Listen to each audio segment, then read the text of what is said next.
Based Hooligan podcast, episode 7, I believe. Is this episode 7? 7. We fucked it up last time, I think, in the Yeah. audio, but yeah, it's 7. It's 7. Yeah. Okay, episode 7. And tonight we're going to do kind of a different format. So I know every episode previously we've gone through kind of a deep dive or overview of a specific band's discography.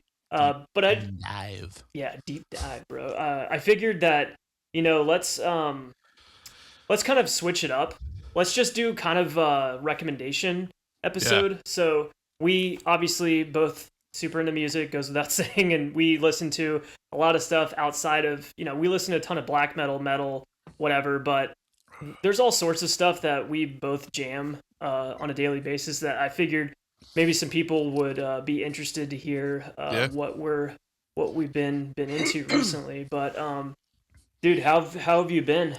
Well, like we were talking before, I've been fucking stressed, so like this is a cool night to just chill, bass hooligan and chill. So it's like we were talking about, like we want to bring, if we're gonna do a discography, like we want to have it to be like as good as the previous stuff as far as we're concerned. So like we want to do Argus Lint, and we could have done that, but like we want to make sure it's as good or better than the GBK episode, because we set high standards for ourselves. So, it's going to be one of those things where we just kind of hang out, because he and I are friends, like off of here. So which makes it kind of weird. It's like we talk sometimes like, dude, save it for the podcast. So yeah, we do. Sometimes we talk for like a half hour before we start recording. Like, damn, that would have been perfect. We recorded none of that. Yeah. But yeah, it's it'll be a good one, just to kind of, it's like just going to be a podcast for the sake of podcast for metal, because it's springtime's here, and I don't know, moods are getting better, I guess. Like, yeah, but I've had a stressful fucking life lately, and things are looking up. So it's gonna be nice to just hang out with my friend here and talk about metal, and which I've been listening to a lot of old shit. Probably because of this podcast, because of the shit we talk about. Like, we'll talk about a band, and I'll just go back and jam it out. Yeah, dude. Honestly, same. So my listening, at least for I listen to a ton of podcasts just outside, like when I'm working out or whatever. I fluctuate between listening to like long form podcasts and music, just because it helps me. It gives me a break from, like, I feel like if you listen to like either podcast or music too much, it kind of loses the magic, etc. Oh yeah, so I'll go through months where I don't listen to like really anything. Yeah, I do that, and you don't want to shred your ears either, man. Like, I used to listen to so much just metal nonstop. You get tired of the genre, and then you get tired of ear fatigue. Yeah, it's exactly what it is. And I do the same thing with podcasts. Like, I used to listen to a lot of podcasts, but like I started noticing, because I notice, but like I noticed that there's usually one really weak character in like, if you have like a 3-person podcast, for example, and the sound quality's garbage. So I would like notice that all the time, and sometimes it would be like there'd be these like really high end podcasts, and it's like, you guys can't hire a fucking audio engineer to like level out the audio. And I mean, whatever you think about us is fine. I don't care. But like there's usually like somebody you don't like, and it's not that they're a bad person. It's like they have their heart's not in the same place as the other guys. It's like just their buddy. So yeah, they're the Poochie of the podcast. They're the like uninvited guest. To coin a King Diamond term. Yeah. But so I used to listen to some comedy podcasts, but I stopped because comedy just went the way of, I don't know. Comedy's just it's just bad now. So and I'm sure there's some good comedy podcasts out there, but I can't, like the ones that I used to listen to, like Opie and Anthony. Well, that was on Sirius Radio. Yeah, that was like a real legit radio. That was a show, but like that's, you could say that was like anything. A progenitor podcast, like a proto podcast. Yeah, like you could say anything and no one would get offended. Like you would have people making like racial jokes, but there's like black guys in the room, and then but like he'll also give a racial joke back, and it's been, no one's feelings are hurt. They're all buddies, because it's just good humored fun. Now everybody's sensitive, and like that's lame, dude. So I kind of had to stop doing that. But And if you go into like the political realm, like no matter what side you're on, if you just listen to that stuff, like you're gonna get fatigued from like brain fatigue, and you're just gonna get fucking like you stop thinking for yourself, you know. So Exactly. Yeah. I don't know, like I would love to get some. I know there's interesting podcasts out there, but I need some more because with my job change recently, I'll be driving a little bit more, and I don't always like to listen to music, and I don't know. I need better stuff to listen to in the car. So, because I can't sit in silence in traffic, I'll go fucking nuts. But Yeah, dude. But I don't. have I you? will say this: I don't like metal podcasts. I don't. I usually don't like music podcasts at all, Me except neither. for But there's a few yeah. which I'm not. I've talked about them previously. I like some of the metal podcasts, but I mean, there. there's like It's three that I like. well, they usually suffer from the same thing we were talking about. But like, I also just don't care about other people's takes on metal because I know what mine is, and I'm usually like older than a lot of these guys. Some of them I'm not, but I just don't care. You know what I mean? I'm in my age, like I know what I like. I'm always open to hear interesting takes, though. But like, Hmm. this is totally outside of the realm of the people listening or be interested in. But maybe some of them will. There's a really great podcast on old country music called Cocaine and Rhinestones Oh yeah, about yeah. I've his listened to a couple episodes of that that. is a Yeah. fantastic Hmm. podcast. Like the way that as far as music is done, that's very well done. And it's David Allan Coe's son does it. Oh, cool. So I didn't realize that was him. yeah, he's kind of a goober and he's a little bit of a lefty, and he's like a hipster, but like That's surprising, he being does David yeah. Allan Coe's son. He he does a really good job. And if you want to get to know, like I found out about some great artists on there because I like old outlaw country and shit, but that's the music of our people, you know what I mean? Like Oh that's yeah, American absolutely, music. So absolutely. but like that is an example of how a good podcast is done for music. So but we could never spot that guy has got money behind him and sponsors, and we'd have to be like, you got a broken dick, but eat some blue chew. Yeah, Blue Chew. Yeah, still waiting on that Blue Chew Yeah. sponsorship email. Which that's gonna be coming any day now. So I just figured I'd dive in. Yeah, To man. so What I have you have been listening to? like a list of like like 40 bands, and I'm just Jesus gonna kind of Christ. pick out what just I was looking at what I've been like through YouTube. I mean, obviously I listen to a lot of vinyl, but the majority of my listening is either through Spotify or YouTube Music. So Gay. um, one of the first bands I wanted to talk about is I posted about them the other day was Solstice, the Oh epic yeah. doom band, dude. Great That stuff, man. I was shocked they're when you posted that. oh, dude, it's I didn't know you got down with that stuff. oh, absolutely. I so New Dark Age is probably their magnum opus, or is like that is their best record. And it's shocking that that came out in 1998 because it, even though it is like a vintage style, they're playing doom music that Black Sabbath obviously were the innovators of that, and that was seated firmly heavily in the 70s and 80s. The way that they executed that style of doom sounds extremely contemporary. Like it could have Yeah. come out like last year, and I would have like if the album release date said 2024 instead of 1998, I wouldn't even think twice because Huh. that's how, and that's a compliment. Like these guys in 98 like somehow um had the, it was almost like they projected what a lot of bands were going to attempt to sound like Sarah Thungal and Manila Road and all Yeah. that, all the Candlemass, all those types of bands. But they were doing it back really when no one else. You had some bands like Cathedral was around doing the doom metal thing, but back then I think Electric Wizard too would be another band Yeah, that you'd be was active in surprised. the late There was 90s. a healthy doom metal scene in the States and in Europe, and it was more traditional. Not all of it was great, but the people in that are into that stuff are diehards. There were just like even fewer than like, I mean, there were probably more than black metal in the '90s, but I don't know. It's hard to explain. But you're right. I mean, It there's weren't that many seemed around. extremely niche Yeah. for that age, and Oh so yeah, like Baltimore always had a really strong traditional doom sound or doom scene. yeah, like trad metal, and Yeah. something that's been I've been thinking about is like the rise. So Hell's Heroes just happened, that fest, And that's like kind of become the that's like the premier like quote trad metal fest in the United States. But what was interesting to me is that I understand that a lot of these bands they're just getting old, and Yeah. some of these guys are dead. Like there was like a Bathory tribute set called Blood, Ugh. Fire, Death. Don't do that.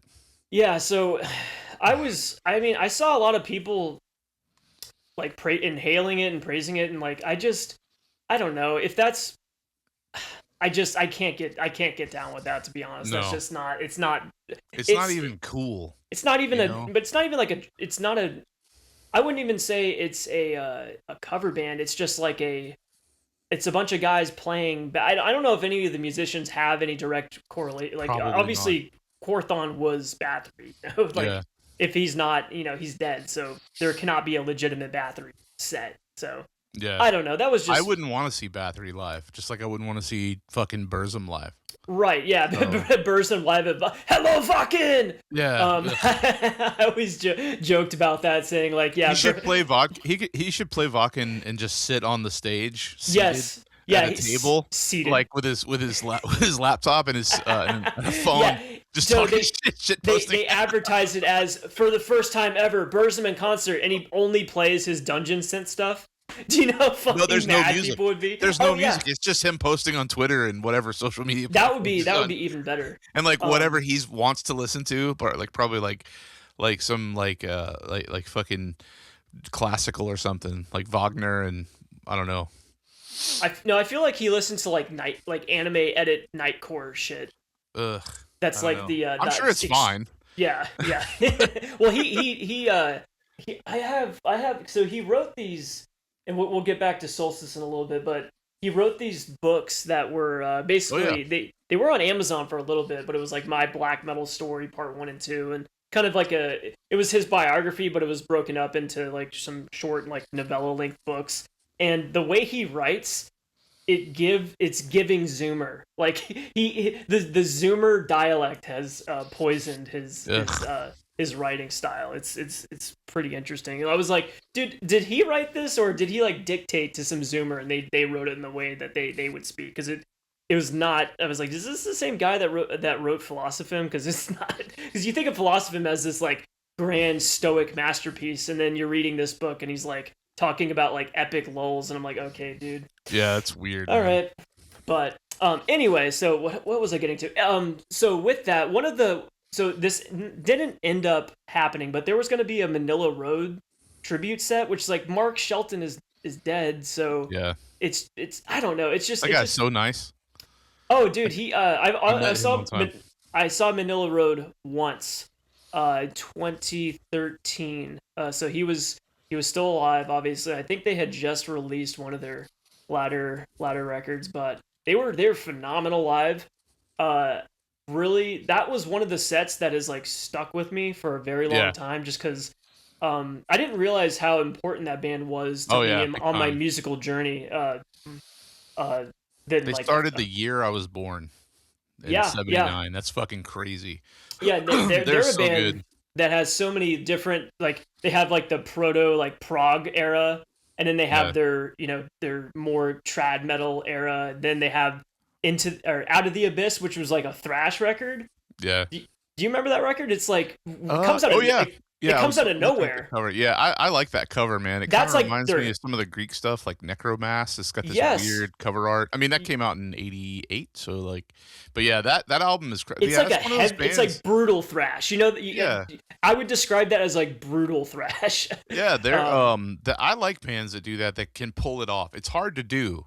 Like if you can change up styles and then keep going. Sometimes it mhm. gets really lame, but like Manila Road, they're I don't know, they kind of always did. Like, they had that album Metal in '82. It was their And that's second like album. proto metal, I'd That's like say. yeah, and then Crystal Logic is the one that everybody loves, and that one came out after that, and I love that that, record, but do uh, you know what my favorite Manila Road is? It's like a dark horse one. Is mm, Courts of Chaos. That's my personal favorite Manila Road. It's the one that has programmed drums. I don't know if I've ever heard that one. God, I love this cover though. It's got a Oh, Skelly dude, Man, the I got the Count Grayskull, or what is it? What is the yeah. It looks He-Man like thing? Count Grayskull or Castle Castle Grayskull. Grayskull. Yeah. Oh, but they kind of redid the Triumph of Death painting on the cover. That's a cool fucking cover, man. But Listen to the song "Dig Me No Grave." Dig Me That No. is Okay. the riffing on that. It sounds like a Cro-Mags song. It's so Oh. heavy. It's insane. But that's my personal favorite, Manila Road. And my second favorite is Atlantis Rising. That's their first post reunion record. Yeah. It's like over an hour long. It's really ambitious. Wait, Out of the Abyss? Or no, Courts of Chaos? So Quartz. Is that the one you're? I'm talking about the Atlantis Rising. That's the one that they made right after. So they did that. Oh I think yeah. it was called like that Bang now. Your Head or something. It was one of those like fests in Europe, and because they had been broken up for I think that's the name of the fest, but they got like so I think it was in 2000 or 2001. They got an offer to basically do like a reunion set, and they had such a big good reaction that the band like became active and then stayed active until Mark Shelton died in like 2018. Is that album good? Because like High Roller reissued it, and that label usually puts out pretty good stuff. See, I quit on them after maybe Mystification, I think. Oh, their 80s run is so from Manila Road up until Like, I've never heard the Courts of Chaos. I've never heard that album.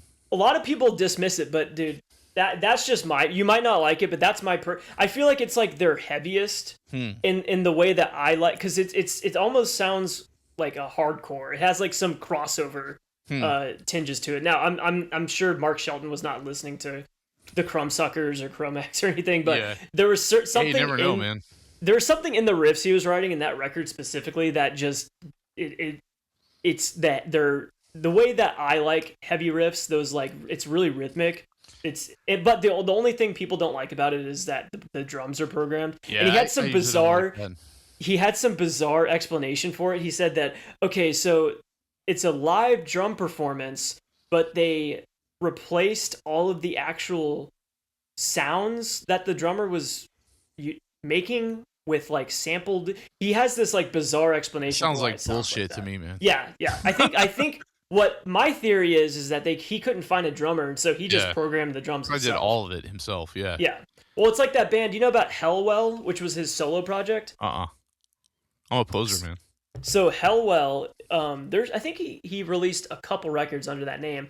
He tried to kayfabe it as like, oh, I have multiple people but it was just him. So like in the liner notes, there's like multiple people listed, but they're all aliases for him. Yeah, I don't like when bands do that. Huh. It's cool though. Hellwell is if anyone listening and knows about Hellwell, it's very like Lovecraftian themed. It's basically just Manila Road. Like it's like okay, this is Mark Shelton riffs obviously, but Manila Road is such a important band in the pantheon of US metal in general. I think I know that they've gotten their flowers and they're obviously recognized as an important band, but I just think, dude, they were because from what I've heard, up until their stuff started getting reissued, it was like impossible to find their stuff.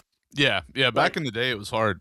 Like I'm pretty sure my records are bootlegs because they look like shit. Like there's no intro, there's no inlays, and I have some CDs. I have a CD version of Crystal Logic that's definitely a bootleg, and I'm pretty sure these all came from South America because back in the day, that's where either the good bootlegs were made or that's where everybody would just say there was so they could get away with it. But the copyright stuff. Yeah, because this is before anyone would like ban things on eBay and shit. So. But it was hard to find. I mean, it was one of those things where they're probably cursed with a label that didn't really. Yeah, they were signed to a label called Black Dragon in Europe, and then they had some really bullshit. Even though it was one of those. So this is also really interesting to me. The bands that are from the United States, but only have a fan base in Europe. Namely, Manowar. Yeah. You know how Manowar, they sell out like stadiums in Europe. Oh, still, yeah, it's crazy. It's crazy. But I don't think they could draw 1,000 maybe in like a major, but in an off market, like in a B market, I don't think they could draw 1,000. Man, I don't know. I think if they played anywhere in the States, they get at least 1,000. Not in like if they Current played cities Manowar. like yeah, because metal is so trendy now, man. People will just go That see is it. true. Okay, Like so if they what? played like Chicago or Yeah, Atlanta that's an or A New market. York, What about but Oklahoma? What would they no, draw? To me, I that's don't. the power of a band. If you Yeah, can draw in a yeah. B market. Like maybe Rocklahoma, but I think Yeah, they're a those. little too much Anyway, for Rocklahoma. But like I don't know. That's it's hard to say because this one of those bands where kind of like Kiss, where like people come out of the fucking woodwork for it. they're a fascinating band because they have a lot of shit in their discography. They Yeah, have a some. lot of garbage. They've only got like 2 good albums. They have like Though. phoned in records. Yeah, battle Yeah, hymns, and then what is it? Us Against the World. It's been well, but they're man. I'll be honest. Like a couple of months ago, maybe it was like a year ago. I just could not stop listening to oh what is the name of that? What's the one the big one that's got like the fucking motorcycles and shit on it? Fuck. I know that's like all of them, but it's Fighting the World is the record I was thinking of. that might be I'm a it. poser for not remembering it. No, that's the one where they're all. So I love the Manowar covers. Fighting the World is where they're all. It's almost like it looks like Kiss Destroyer. It's where they're Yeah. all four standing I there. think it's Kings of Metal.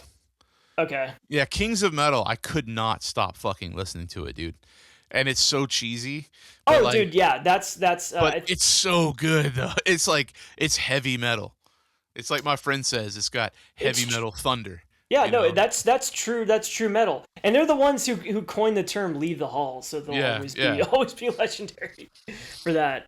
No, dude, Manowar is one of those bands that I feel like they're like a phenomenon still in Germany Yeah, specifically. Germany's That weird. They love everything. It's like the styro capital of the world, man. Oh yeah, if you dude, if you can play a couple power chords and a couple leads, and throw a or like a thrash beat behind it, you can sell out a bar within a month of your band existing, and if you Yeah, market towards it's Germany, crazy. Well, I they love think I any said sort of on metal. another on another episode, like I went to Europe the first time in high school, and it was on spring break, and it was like an educational thing, whatever. But like, of course, the first thing I did was like look for record stores, and like there were so like I didn't know what like the term styro hadn't been coined yet, but like I was just thinking like in my own terms like look at all these fucking styro bands that are just like there's posters of these huge tours where they're playing like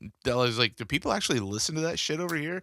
Like Oh well we yeah, talked and like Blind Guardian like I know that you said you like Blind Guardian but I like do. man it was like you would go into a record store and they would have the same poster section like promotional posters as like I don't know, like R. Kelly and stuff back in the '90s, or like Janet Jackson. You know what I mean? Like it was as big Yeah, as pop music is yeah. here.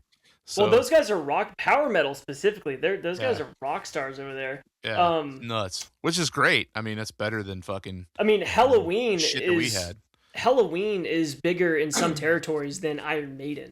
Yeah, that's Like crazy. in some European territories, Halloween is such a big draw that they have to like do multiple dates I don't in think I. one venue. I don't think I ever got into Halloween. I always lump Halloween and Grim Reaper in together, and I love Grim Reaper, but like Halloween, I never got into, man.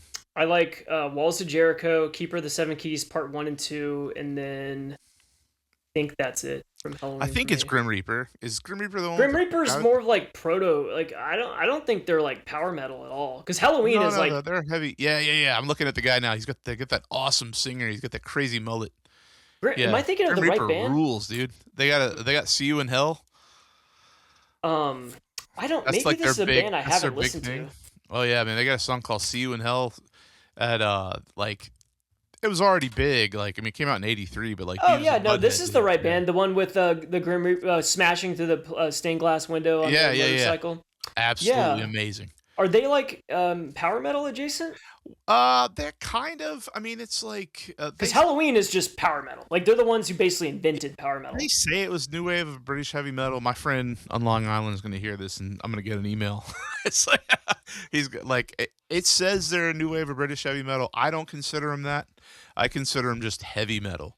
I mean, Mhm. they started in '79, and it's just good old fashioned metal. It's more rock though. It's very rock based, but it's Yeah, like killer. I AOR. guarantee you there'll be some motherfuckers that are listening to this. But I really like "See You in Hell." Fear No Evil's pretty good too. That's the one with the stained glass. You used to be able to get both of those on one CD or like a double disc or something like from you know how like those labels would do that? They'd put like both like two Yeah, classic thrash Rhino. records. Yeah. Rhino would do that all the time. Yeah.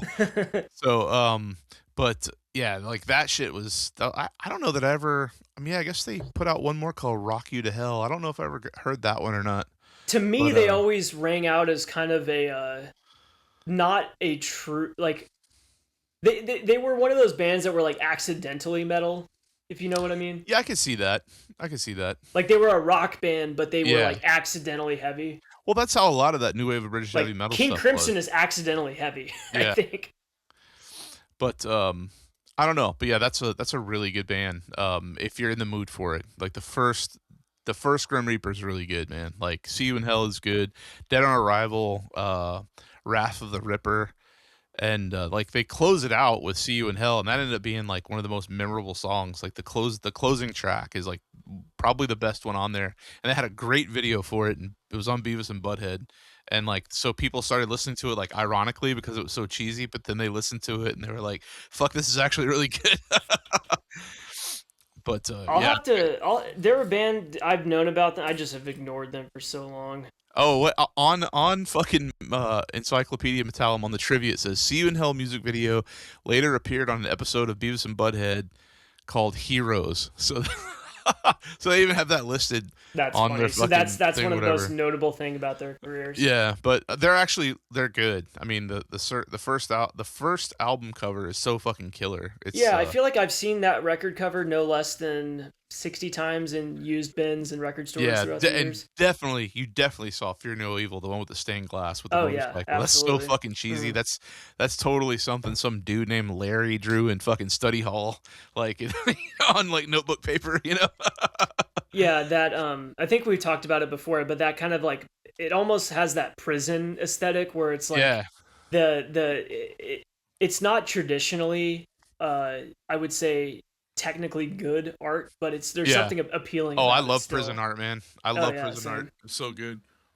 So, what have you been listening to, man? So I'm gonna take it a different way. I'm gonna tell you what I've been listening to that's new that I've been really liking, and some old shit.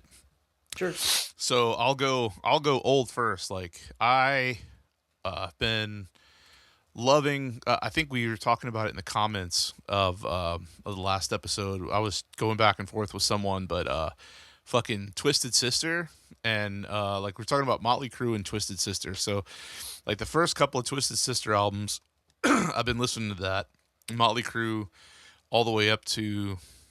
Eh, Theater Pain. yeah, but there's like a couple of good songs. Like there's a really good song on Girls, Girls, Girls called "You're All I Need." It's like a murder ballad. I really like that. So I'm a sucker for that shit. So, but what else? Fate's Warning after last time, and then I have been listening to. That's old shit. I've been listening to, and then Black Sabbath, of course. Black Sabbath is my favorite band ever, but so like Megalomania, especially like that song, it is so fucking godly. A friend of mine was talking about it the other day, and sent me like a live clip of them playing it, and like I've always loved that song, but sometimes you like revisit a song in a different setting, like a live setting, and it just Hmm. hits you different. It's so much more raw, you know. So hey, I'm looking up something real quick. What album is that off? Is that off Born Again? Oh no, man, that's with Ozzy, dude. Dude, yeah, I'm such a poser when it comes to Sabbath. I know like the essential What's stuff, but wrong with you? I've been That I is know. essential. Everything up to, so I don't like Black Sabbath without Ozzy. So you Well, don't like Dio, like Heaven and no, Hell or any not of at that? all, not at all. So okay, so to answer your question, first of all, it's on um, it's on Sabotage, the one where they're standing in front of the mirror. Oh yeah, yeah. That came out in '75. I think that's the fifth album after Volume 4. Is that right? No, no, it's the one after Sabbath Bloody Sabbath. They were so active, but yeah. So I've been Yeah, listening to they have like Sabotage a lot. what, like six, like what is it, like 20 studio albums or something crazy like that? Yeah, but they don't count after 79. So like you should only listen to the self-titled, Paranoid, Master of Reality, Volume 4, Sabbath Bloody Sabbath, Sabotage, Technical Ecstasy, and Never Say Die. That came out in 78. I was wrong. So then Heaven and Hell came out in 80, and that was with Dio, Hmm. and then Mob Rules. Now those albums are good metal albums. I am not a Dio fan at all, except for Rainbow with Dio. And I don't like just solo Dio. It's just cheese dick shit, man. It's fucking terrible. But like there's a couple of good songs. There's not even enough songs between Heaven and Hell and Mob Rules to make a good album. It's like an EP. But then they keep going and they come out with Born Again, which is crazy. It's not Sabbath, but like it doesn't sound like Sabbath, and it's got Ian Gillian on it. And do you know Yeah, that album? I do. Yeah, the one with the Okay, baby yeah, on it. that Yeah. that is one of my favorite fucking albums in the world. I can't stop listening to it. It's perfect, and it A sounds lot of less. people don't like Ian Gillan. I Ian know, and Gillan. he's only on that album, and then like I don't know, man. That there's something magic about that record, and it's a one off, but every song on it is an absolute banger. And I mean, Cannibal Corpse even covered a song on there. That's right. The Zero the Hero, right? Yeah, that's killer, man. So Born Again it's crazy. Like they toured and they played a couple of old songs. It doesn't really sound like Sabbath. I mean it does, but like, and it's got Tony, Bill, and Geezer, but it sounds very metal. But man, there's something about it, and I know this is a very very hot topic for a lot of people.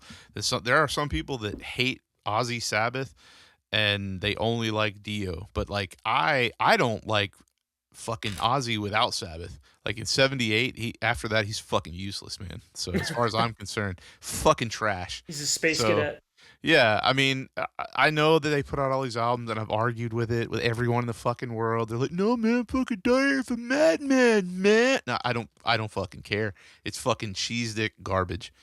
But anyway, Yeah, I was so gonna ask what your read on those Randy Rhoads records are. So it's just complete, just it's good, but it's nonsense. good for Randy Rose. I just don't like it, man. I've never liked Yeah, it, that's fair enough. and when I was growing up, the people that liked those albums were shitty too. I don't know. They were like Yeah, also like fans of Rat. You know, like I don't know. It's a very specific type of metal. It's like metal adjacent. I don't know. Anyway, back on topic. I do think that Jakey Lee was the best guitarist that Oh Ozzy no Osbourne way, had. dude! Fucking Randy Rhoads was the best, dude. No, to Okay, me, just for my okay. sensibilities, Jakey Lee was the best. Jakey Lee may have been a better technical guitar player, but I think Randy Rhoads played with a lot of feelings. That's what sucks. Is like that's where the difficulty comes for me. Is like I really like Randy Rhoads playing. So, but he wasn't on enough. So My favorite Ozzy is Ultimate Sin, by the way. So I, anyway. I'm happy for you, man. I wish I could enjoy it with you, but I just can't. And I've had this conversation so many times over the past 30 plus years, probably longer, and like There's just no arguing with other. people. Yeah, no, I mean, I've come around to the Ozzy solo stuff. I used to, you know, I don't know. I'm so strange with some of the really popular stuff because I wanted to be one of those, like, you know, it's kind of the thing where you hate the Beatles when you're a little kid because you want to be different, I and then still when you, hate the Beatles. I well, think they were I the. I mean, think I don't listen to them, but that's just an example. I Like, think they're it's, the world's first boy band, and I mean, they're a they are, fucking but Zog psyop, dude. they absolutely are. It was manufactured in a political war room rather than any sort of, you I know. used to work with a guy that swore up and down that Paul McCartney died sometime in the '70s or the Yeah, the '60s, Abbey Road conspiracy. and like all this crazy shit. I just don't think they're He that. probably did. He Yeah, probably did. Anyway, so but it was what I was getting at is it was like that contrarian thing where it's like yeah, everyone's saying they like this, so I have to say I don't like it. So for a long time, I was like that with like Ozzy. I was like, I don't care yeah. for the Ozzy solo shit. obviously I like Sabbath. I'm not saying I don't like Sabbath, but I was just like, nah, it's kind of You like bet. white trash. It's like white trash shit. Yeah, I was I the don't same need it. way. I'm the same way. I get it. But yeah, dude, Sabotage has been on my fucking deck, dude. That fucking song, Megalomania, man, it's all feeling. It's 9.5 minutes of fucking just agony. But Well, Ozzy might have actually. I'm not trying to make a joke. He like might have legitimately been brain dead since like the late '70s. oh, I'm sure. I mean, he's kind of retarded. I mean, especially when he left. Like, Yeah, not trying to be mean, but have you ever seen that movie? I'm sure you have the documentary "Downfall, Decline of Western Civilization" oh, Part of Two, course, of Metal course. Years. I watched that actually a couple days ago, and the Ozzy stuff in it when he's like making breakfast, he was still somewhat cogent, so he could form full sentences. But and so that came out in 1988, and then when the reality show aired, I think was 98. So in that 10-year interim, his cognitive ability just Oh yeah. declined so much. It's He insane. he's still actively using in the 80s though. I mean, you've seen the videos of him Hmm. like even touring with Metallica and all those bands. Like he's still using. Like I don't know that the guy he was still struggling with addiction like when he died, I think. And I think that them parading him out before he died and to play that last show was like the saddest thing When ever. he's sitting down, He's sitting down. He's like on a throne. That was so sad, man. Like it was all exploitation. It was all fucking Sharon Osbourne. Oh my God, let's get the money. They probably were like, they probably pulled a Joe Biden on him. Like, let's pump him full of enough drugs to get him through this fucking show, that's so he what can killed make a him. goy $1 billion. And then he died. What, like a week later or something, or Yeah, 2 days? like Like, 4 days later. and all the retards are like, man, it's so fucking poetic, dude. Man, No, he that no, played his last that show. probably killed him. Was Yeah, that he concert? was Yeah. probably like almost dead, and but ugh, but Anyway, yeah. So so so yeah, listen to Black Sabbath and only listen to the first ones. I don't know, and fucking Born Again, and like once Born Again gets under your skin, it will never fucking stop. Like I have a Born Again. I don't wear a lot of band shirts, but I have a really nice Born Again shirt. And every time I wear it, people look at me like metal people are like, what the fuck, dude? Ugh. I don't know. But I used to love arguing in bars with people about Ozzy Sabbath oh yeah, and I versus like to Dio wear. Sabbath. Yeah, no, I have like I said, I don't have a Crystal Logic shirt. I have a Courts of Chaos shirt. Mm. Like I don't have the popular. Based. So based. I didn't do it on purpose. Like I No, think me my neither. other Me neither. That's just what I like. yeah. You know. Um, So all right, so back to what I was doing. Okay, so what I've really been enjoying, I got two records over the past week or two that are newer bands that are fucking really good. I have to explain one of them to really like you have to pay attention because it'll sound like I'm talking shit at first. The first one, not that one, is that band Oldowan Gash from fucking California. Their new album, what is it?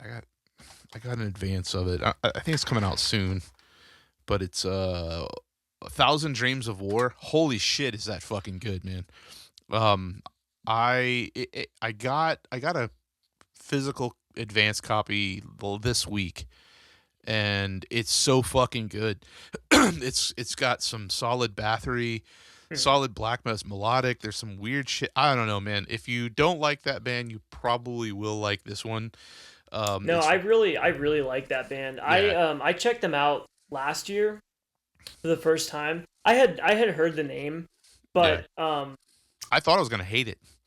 no, it's really good. It's solid. It's Yeah, like mid paced. yeah. It's just This new one really though, the yeah. new one, dude, it's like the best thing he's ever done. It is fucking phenomenal. I Well, love it, and it's I don't care if it's not, it's not a bazillion fucking spikes and leather. It's fucking solid black metal. It's really, really good. It's really creative.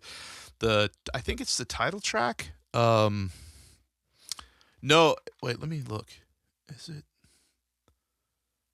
No, it's the last song on the album, Fighting Forever, is so fucking good.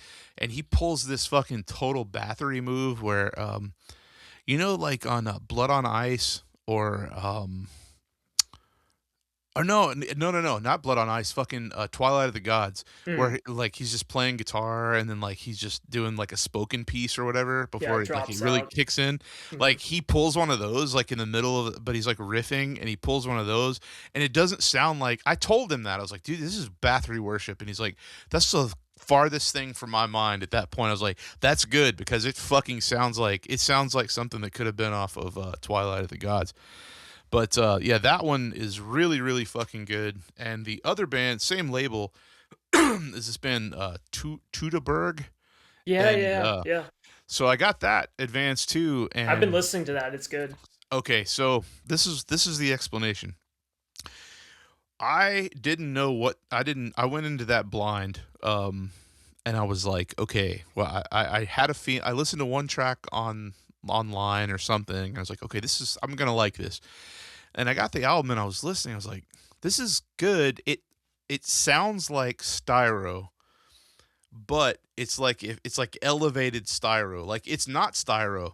It is in the style of styro bands. Like as far as production and guitar tones, like you say, oh, this is gonna be styro, but it's really good. And like they do something I can't quite put my finger Even on like it. aesthetically, it kind of looks styro. Yeah, it looks like You know, styro, but like it's not. Like which is cool. I like that. it's riding this line between German and Polish, like bands like Nachtfalk, like which Yeah. is styro, Hmm. but it's like if Nachtfalk was good, you know, Yeah. you Shout know what out. I I mean? mean, I have like 4 Nachtfalk CDs, but Yeah, they're definitely styro. yeah, it's not bad, but it's It's not just like amazing. Bathory worship to me. Yeah, but like this Tudeberg is fucking really good, man, and it's got the '90s keyboards. It's Oh really, yeah. really good shit. I like. It sounds like I'm not calling it styro. It's in this like the tones, the No, I guitar get what you're tones, saying. but it's It's really, really good, man. styro is like an aesthetic. Yeah, And that's that.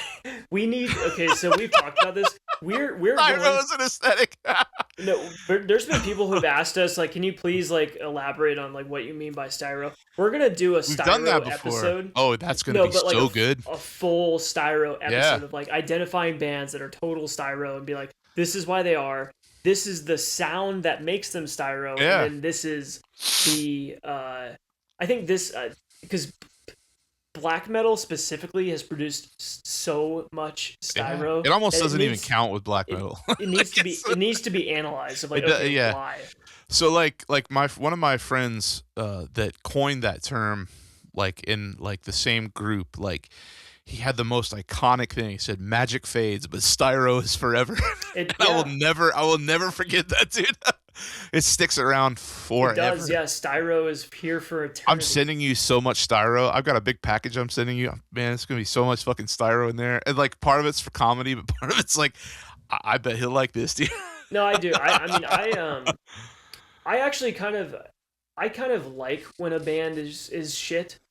Yeah, Like I like really bad South American black metal. Like yeah. Me I too. I like drum machine shit.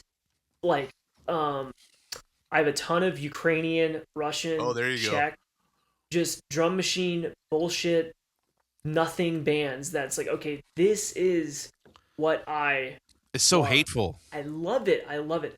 I know objectively it is not good music, but that's what I kind of like about it. You know, Yeah. like it's almost it's against any sort of it's rejecting any sort. They might even trying. The best part is if they try to be commercial, like if they add some sort of symphonic element, but it fails so hard that it ends up it's like an Ouroboros. It's Yeah. badass because of how bad it's failing. You Styr know, Styroboros. it's a styroboros. Styrobor. Yeah. There you go. No, do you know that band Sturm from Belarus? We've brought them up before. Yes, Yeah. yeah, yeah. Oh, so fucking good, Sick man. band. I Like think I I have guess some their people would think that CD. was called like I think It has a someone cool name. Oh yeah, Ultra. Yeah, People would probably call it Styro maybe, but man, it's so hateful. But yeah. Ultra is their only full length from 2000. yeah, so good. I think So that was the what I put as the outro to our Lords of Chaos episode. Oh yeah. Killer. No longer available, unfortunately. Yeah, it got banned because we said some forbidden word. So The other band I've been listening to is Martyrium. Do you know that band from Germany? They only had they had 3 demos and then one full length in '94. No, It's called LVX or Occulta. not familiar. No. That shit is fucking amazing. Came out on Merciless Records, and I don't think it ever got reissued. Yeah, never got reissued. I have an original and a bootleg. If I still have that bootleg, I'll send it to you in your package. It's really fucking good. It's like German occult metal, but it kind of sounds like Master's Hammer and like I don't know. It's hard to put. Is It's it like it's sloppy? really no. It's not. It's not very heavy. Like the guitars aren't very distorted. But it's kind of technical. It's kind of goofy. As far as not the music, but like the sound effects and the keyboards. It's kind of ritualistic, but it's one of my favorite albums of all time, and I always forget about it, and then I come back to it. But it's absolutely essential as far as okay. Did you ever hear that band? Did you ever check out Nestrand from Sweden? Nistron. The name's on. Make sure it's the right. They've got a lot of really good stuff, but No, I'm not familiar with oh them. man, No, Nestrand they're is from Gothenburg. Damn. yeah. It's not Gothenburg Black. Oh no! Total Salute. Yeah. I have this. I have Yeah, that record. Yeah. Totslout. Yeah. Yeah, that. So it sounds like that kind of. It's the same vibe as that, but not as evil. It's a little bit more eerie.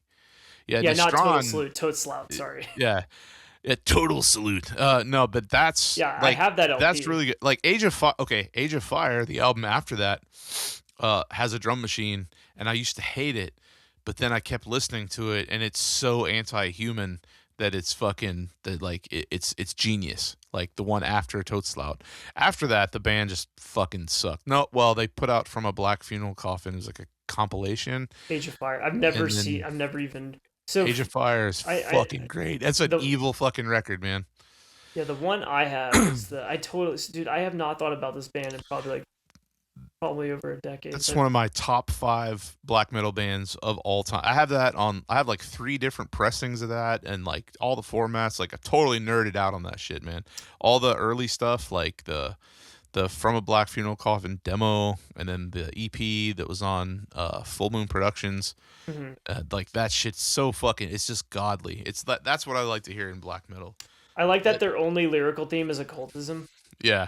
If you pay attention to what he's saying on Toadslout, I don't know if the lyrics are listed, but there's some really fucked up lyrics, like super gory. Like it's kind of like in the same way like Absurd is, where he's talking about like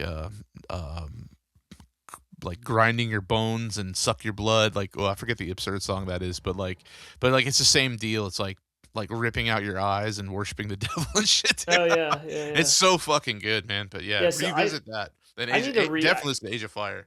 I need to revisit this. It's been so fucking. I didn't even recognize the name, but I was influence. like, okay, yeah. Huge influence on me. That album and Cethereal's Nord. Like I think they came out around the same time, and that was like you could You not fuck get with any. Cethereal? Well, just I don't- every like um I'm surprised Nord you and like back. Cethereal. Okay. Only Nord and back.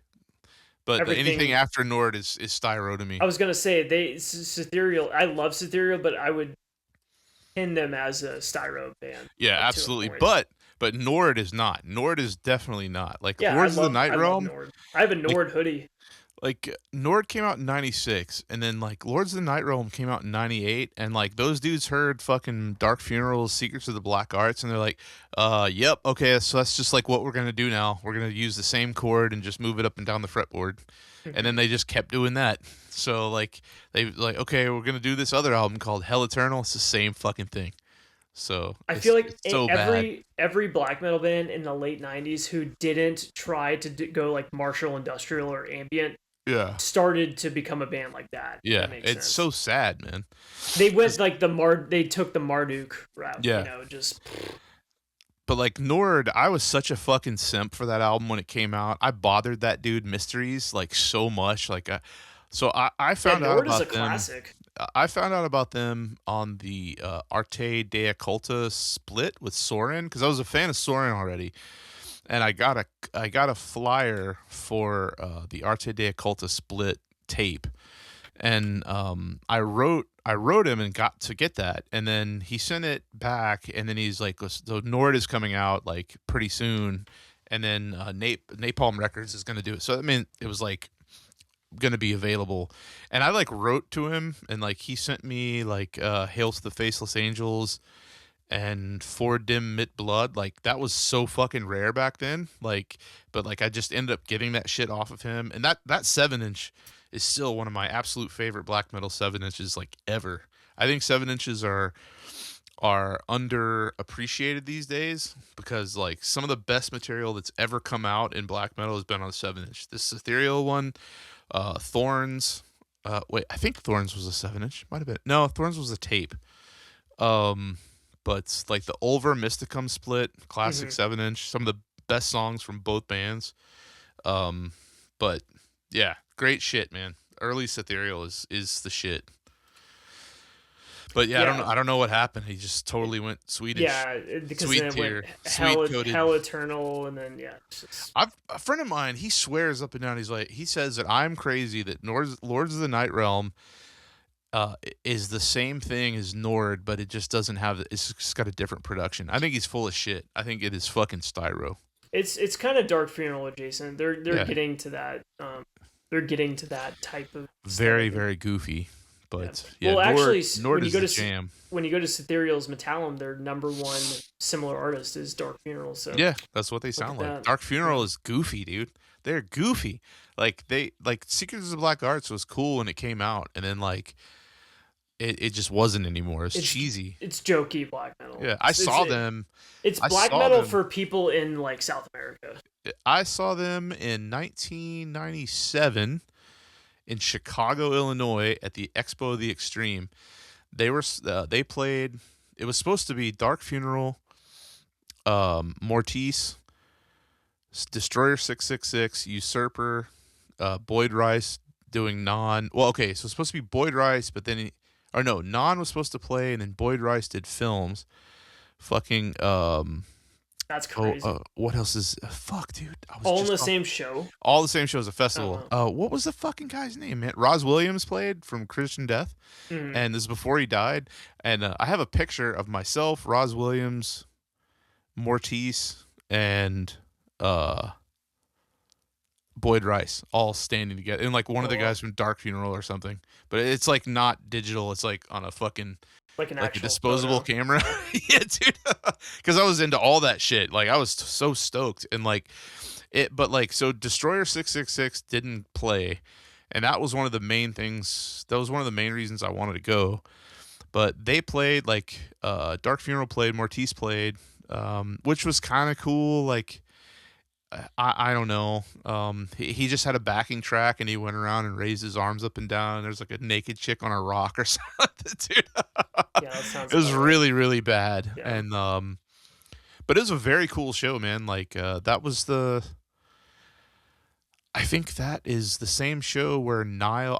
I hate Nile, but Nile played, and Relapse signed them on the spot, and I saw Incantation play with Daniel Corchado from the Chasm on vocals, like before they had put out an album with him, because like the Chasm fucking rules. I don't know if you like that album, that band. Dude, I was just talking about that band the other day. Fucking Mexican Dissection, dude. Super underrated, yeah. Yeah, one of the coolest guys ever too, man. The Chasm is incredible. What they're doing now is not very good, but oh yeah, the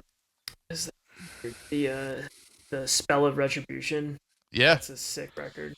Procession into the Infraworld. Those are great records, man. That guy Julio, who was the other guitar player, he died recently. The past few years, I think.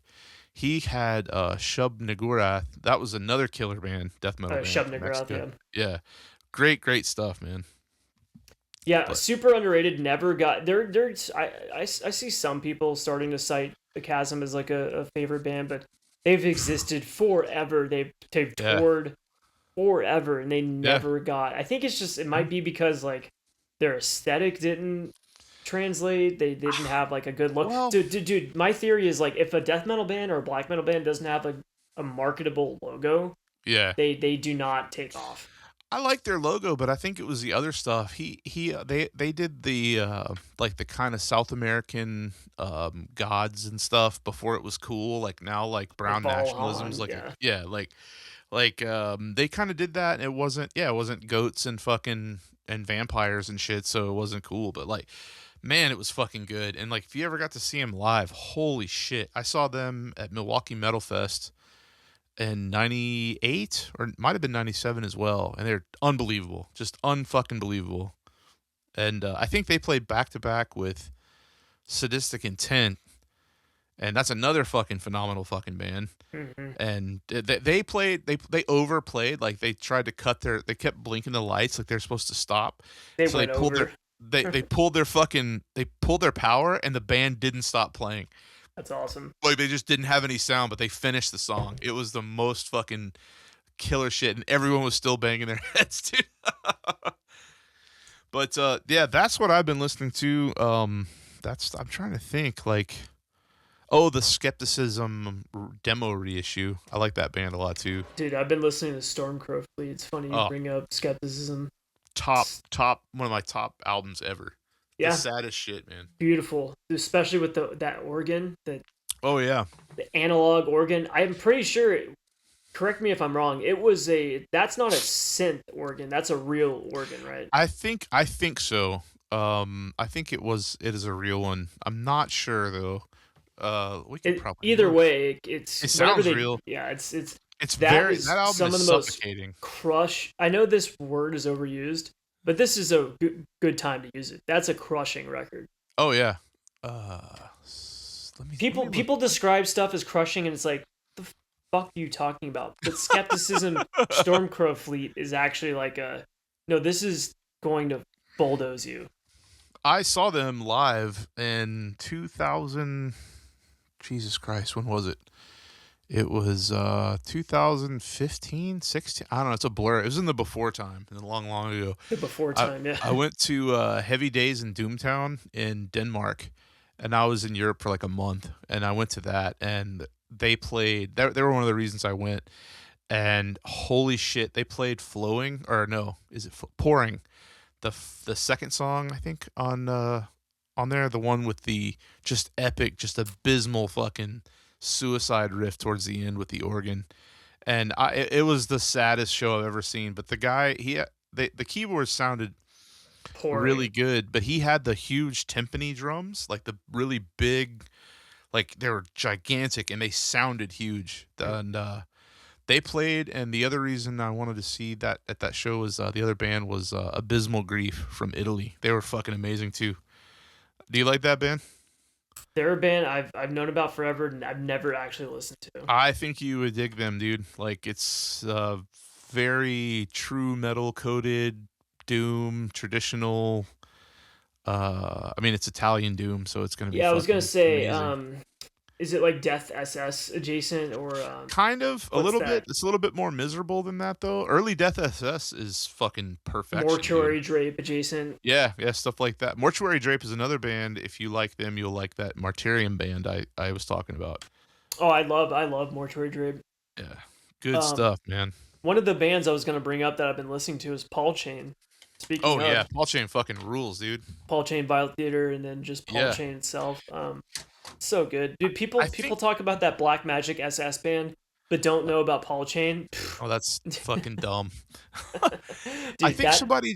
I think somebody just reissued the Paul Chain stuff on cassette or something. Did you see that? mm-mm. Let me I have a see couple that. Paul Chains, so I have the Paul Chain Yeah, here Violet we go. Theater and Paul Yes, Chain all.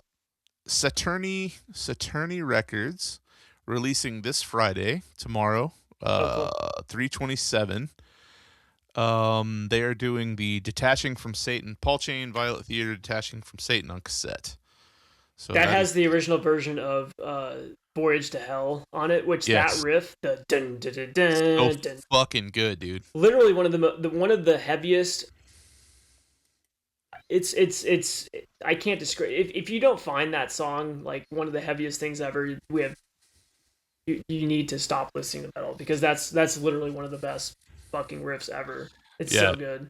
Paul Chain's fucking killer. Like that, I might pick this tape up. Well, I don't need to do that. I don't need to be a consumer, but because I've got the vinyl and the fucking CD, but I don't know. I'm such a fucking simp for Italian metal. Me too. Yeah, Yeah, this tape that looks fucking nice, man. It's gonna be killer. Italian metal specifically. So it's funny. I like Italian nationalist punk rock and Italian occult doom metal. So there's something Yeah. unique going on in that Well, country. Italian metal is the jam, man. I mean, like that band Berserks. They're Italian. That one of my fucking holy grail records. That's Italian, and man, there's so much. Like, do you like that band Python? They're from the States, but they're Italian. It's like I've dirty never heard occult. of them. Oh man, it's a weird name, but like came out on fucking oh Jesus Christ, where's my brain, dude? What's that label in everyone's screaming at the fucking thing. What's the label from the Northwest here? Head They put split. no. Starts with an A. Oh my god, the guy's name that runs it is named Tyler. Oh, anyway, it's the Arcane label that, Altar. no. That's a distro. Here, let me I have type no it idea. in. Fucking Jesus Christ, I'm retarded. Python. You're gonna say it. I'm gonna be like, oh, that. It starts with an A. The Ajna Offensive. Oh yeah. Yeah, they are on that band, and also that band I can't pronounce the name of their is Exithiol or whatever, IXIOTL or whatever. Anyway, but that's another great label. But yeah, the Python is fucking amazing. They're all Italian dudes, and very proud of it. From New York, but it's great shit, man. I'll have to check that out. I'll look that up. One of the dude. So one of the randomly, I had not listened to this band since I was in college, but over the last couple weeks, walking around it, so it's starting to get darker earlier here. Um, What? That's weird because or it's like flip that around. yeah. It's well, I Are the you in time Europe? Are you in no, fucking the time Australia? well the time I've been walking Yeah. is so it's been like basically I'm walking outside and it stays. I take that back. It's staying light out more. It's not getting dark. Yeah. It's like Right. a fucking retard right now. Okay, so basically I'm walking and it's staying light out more. So with that I'm wanting to find more like like music that you listen to while it's like dusk. And Yeah. so with that, I've been listening to Der Blutharsch, Oh early man. Der Blutharsch, Yeah. specifically the record Der Sieg des Lichtes. Yeah. That Um, shit. Ooh. Huge that inspiration, man. That yeah, band. it's so good. That I think is my favorite.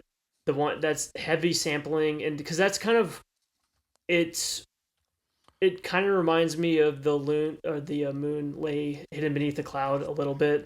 But Same guy. it's a little yeah. Well, it's more martial and Yeah. more militaristic versus like medieval. So, but it's still this because he after a while he started incorporating more like psychedelic elements into Yeah. that He project. lost That's me, kind of man. yeah, same. Um, that's what he wanted to do, but he drifted far from like the whole neo folk martial Yeah. industrial aesthetic, which he purposely wanted to do, I think. But Yeah. the early Der Blutharsch is some of the most. I prefer that to a lot of neo folk. Oh yeah. I like neo folk, but to me Eh. the the I mean I like Death in June. Um, I like that band Darkwood. Do you know about Mm-mm. them? No. Darkwood. They're kind of like a contemporary neo folk band, but Der Blutharsch, even though they get lumped into that whole neo folk scene, It's more martial it's folk. yeah, it's something So different. It's something different. yeah, the thing with neo folk is like it's good on its face, but there was a period maybe around 2004 or 5 and like it seemed like everybody was doing it. Like everybody has like, oh, I'm this black metal guy, but I've got this neo folk project. And there was like a blog site that was like it was called like the fucking the I don't know, man. It's some goofy shit, and like I don't know, and like everybody was neo folk, and it just got really saturated, Oh and that's yeah. when everybody was really into Death in June all of a sudden, and Hmm. like, In like and then they were like, 2006, yeah, 2007. and they Yeah. were like, I think it was called like Harvest website. I don't know. Somebody will correct me, but Oh, Heathen Harvest. Heathen Harvest, just goofy, man. Hmm. But I think he got like ultra canceled or something, and so yeah, he like took down the site. yeah, probably. But like that, like people are like, yeah, I'm really into Death in June, and then they're like, go to these shows and it gets canceled. And it's like, oh, I'm mad. He has a Totenkopf on his fucking. He has a Totenkopf in his logo, and it's like, okay, it's Death in June. There's a Totenkopf with a 6, so that's Death, and June is the 6th month. But like it was, I don't know if you remember that, like when Oh, everybody of was like, I course, of really like it, course. but they're like, oh Yeah. wait, he's a Nazi, oh, and they're just like Yeah. mad because they soy boyed out and fucking like, what is that King dude? Like he was like the safe.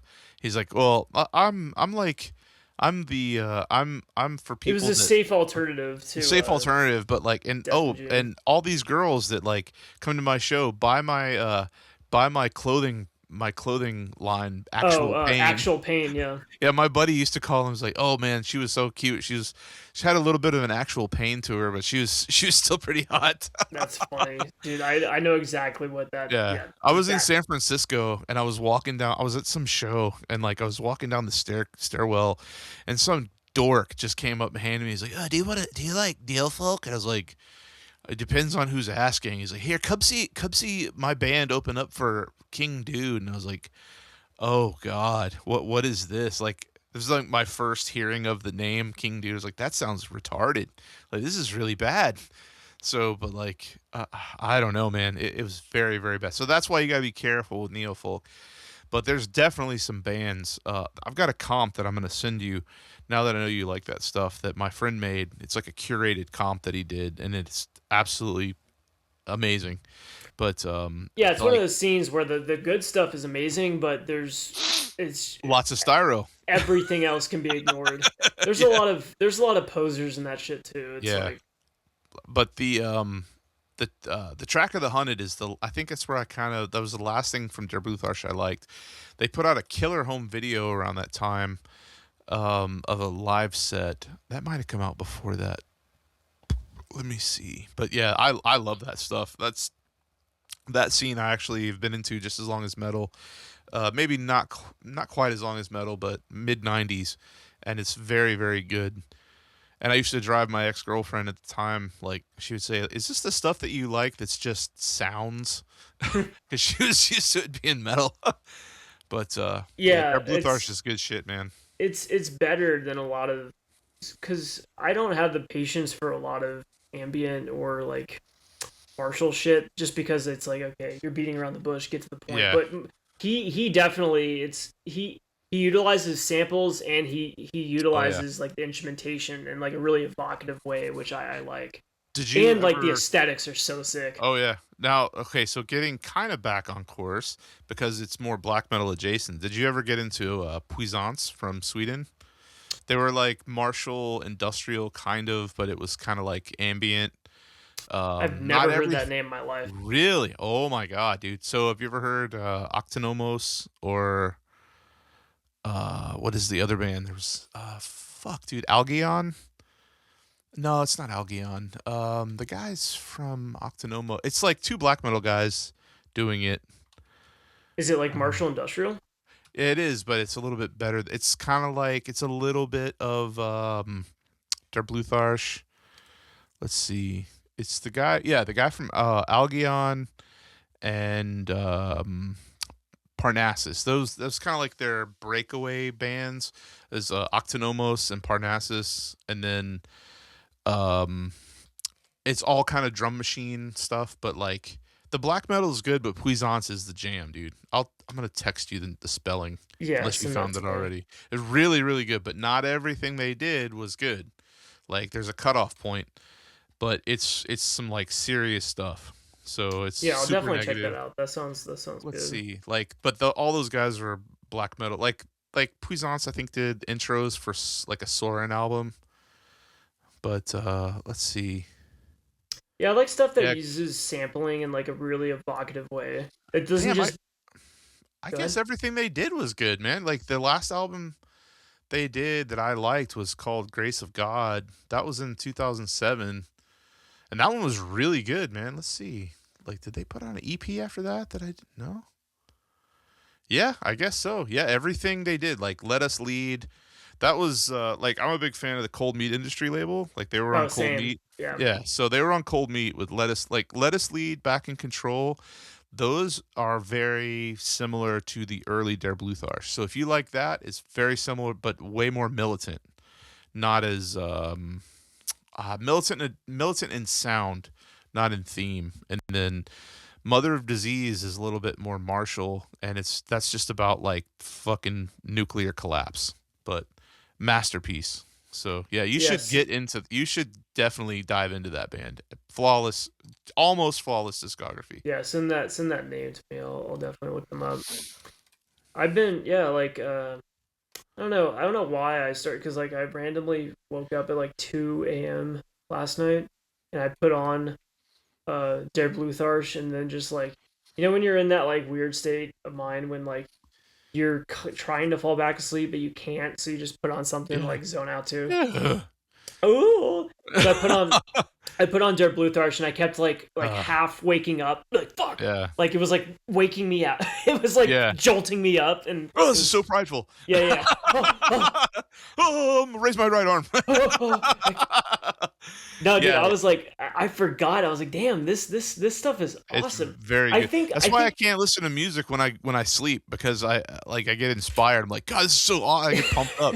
Even if it's mellow, like I can't listen to music because it's like this is so fucking good. because I remember just being like, because at a certain point, I exhausted myself with neofolk and like martial industrial and like Yeah.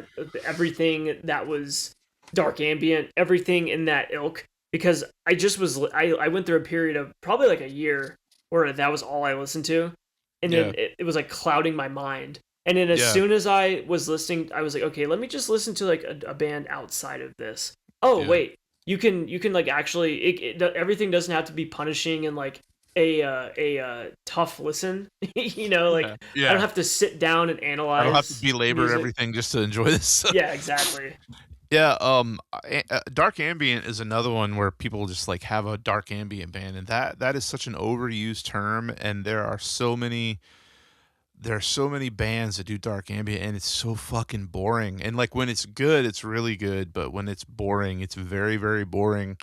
And what people don't understand is like there's like ambience like a whole genre, and like there's stuff that is darker than what people call dark ambient. It's just ambient music done by like genius people that are genius musicians. But like these people are just holding down a keyboard like a middle C and like just kind of like I don't know and put like a pentagram on it. It's like more low effort than dungeon synth, but it's I don't know. But yeah, Uh, dark ambient's one of it's lots of styro. I was gonna say that specific Der Blutharsch record that it has a long name. It's Der Sieges de Lictis. Yeah. Das Um, Liebenteil. yeah, that one it reminds me of a Dungeon Synth record. Oh, don't say that, man. Okay, That's probably I where a lot of those guys got their shit was from Der Bluthart. oh But yeah, so that's fair. absolutely. That's fair. That's fair. But it has really good prideful sampling Yeah. and the it there's actually like a musical quality to it. It's Yeah. not just random bullshit, which This I like. this guy I used to be in a band with would always I would put that on when we were like touring or something, and he's like, "Man, don't put that shit on. It sounds like Hitler shaving his nuts." It does, yeah. That's a good way to But put it's it. like, Um, no, it's deeper than that. No. no, you don't get it, man. But so do you so of we always talk about Australia and we always talk about Argus Lent and GBK. Do you like Sacrifix Oh yeah, I or was actually Stargazer? I have a I have the Sacrifix full length right next to my foot right now. So yes, I do love Sacrifix is Sacrifix. an incredible fucking band, man. That Yeah. that band is really really good. No one they were talked about more a while ago when they were more active, but they've kind of fallen off in the conversation, but they're Yeah, the Western Front, the one that yeah, came out in so 2013. good, man. Yeah, That awesome band. album is phenomenal, and like it's well, shit. I guess that's like their only album. Like they just got one full length, and they've got that compilation. I always consider that an album because it's album length, but it's like the previous material. It's like the it's got like Lone Pine and I think some maybe the 7-inch tracks, but yeah, they're fucking great. And Stargazer is too. That's got like I think they share members. Let me see. Do they share members? I don't think so. I've always thought of them as like similar bands, but I don't know if they have Yeah. the same No, members. Stargazer is a little bit more technical and insane. Like Sacrifix is totally like Argus Lent and like Hmm. just more I guess just because they're heavy both from metal thunder. Australia, and Yeah. they've Stargazer did a split with Argos Lance. So Yeah. That I saw Stargazer live at the some festival out in California, and they played the song from that split, the Magician. That's how he said it, Magician. Mhm. But they were so Was like it no one was into it. Like it was a huge fest, and like Sound and Fury? I'm just kidding. no. I'm just kidding. That's It like was some like stupid hardcore fest. but they played and like it was like at night in the woods and like there's maybe 15 people watching them and everyone was way into it because like Mournful Congregation played too and they share members, so like people were way into that but they weren't into, I mean it wasn't really a death metal show, you know, there were some death metal bands, there were a lot of doom bands and stuff that played, but yeah, they were insane live, Stargazer was, and they have, maybe that's who I was thinking of. No, why is that not coming up?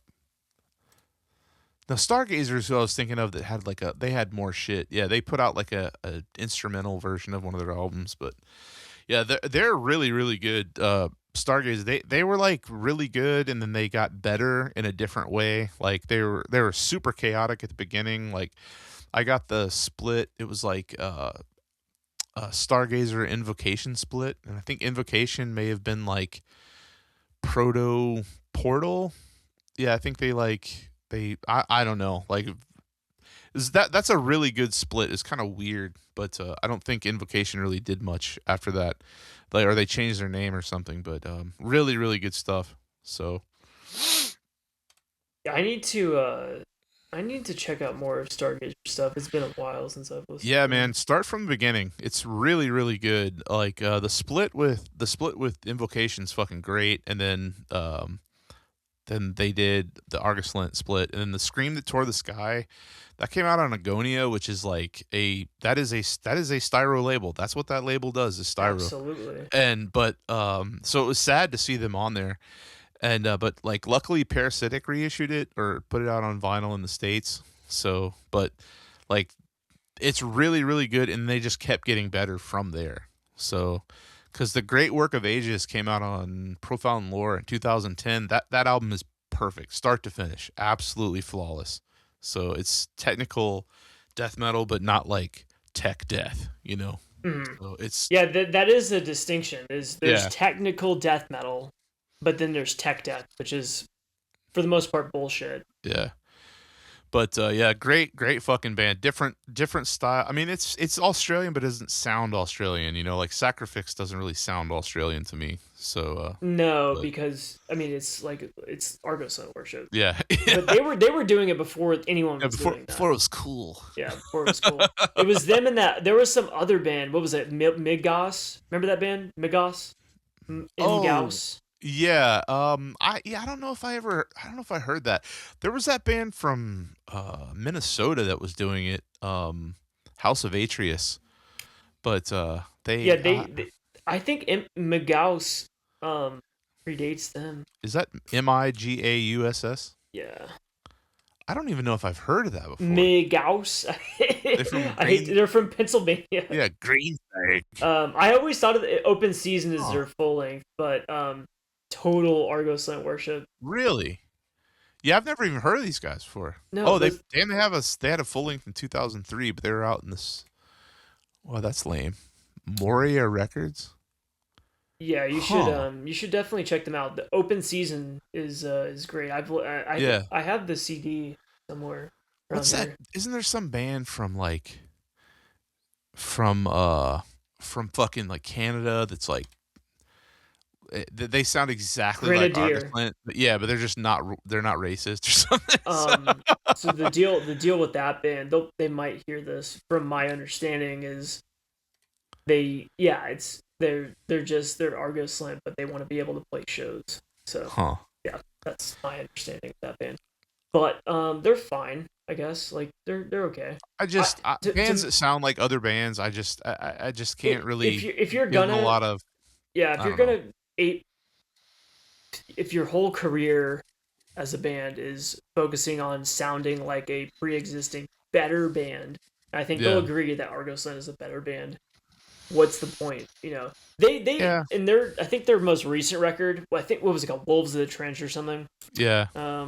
They started to drift away more. They're becoming more of their own because I think that's easy when you're first starting a band as far as uh, songwriting is concerned.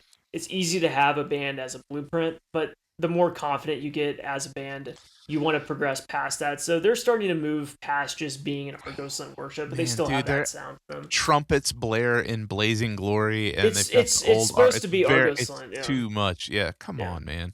Um, But oh well. I mean, okay, but to their credit, I mean, Galal is a fucking great guitar player. So if you can play that kind of shit, then go for mhm. it. But it's just not gonna have the same magic, and they'll probably agree.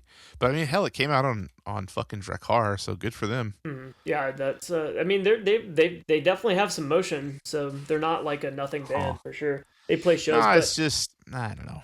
the Like, okay. So another band I wanted to bring up. I don't know if you've ever listened to this band, but I've been really digging them. Is Apraxia from that's one of those Belarus? from where? They're from Belarus. Oh, I was thinking it was like some brutal death metal band. No, no, Apraxia. no, no. They're like I love they're Belarus, man. God it's damn. pagan black metal. Holy It's shit. I'm looking NSBM. this up. Yeah, I don't know this. Oh, they've got these dudes look like they're in Blood Axis. Exactly. Yeah. Oh, this is good. Oh, they changed Yes. their name to this word. A word I'm not Molnar. gonna try. Yeah. Oh, Molat. Now I have Yeah. heard of that. Maybe you mentioned that to me. Molat. Oh no. Oh, they're on Strong Survive. That's why. That's why. That's a great label. Yeah. So So the okay, so is Apraxia good? yes, their album Ideology, which is their most. So That's so killer. that's their 1999 release. That's the one that's in Cyrillic. It's their Yeah. full length. So that translates to Ideology.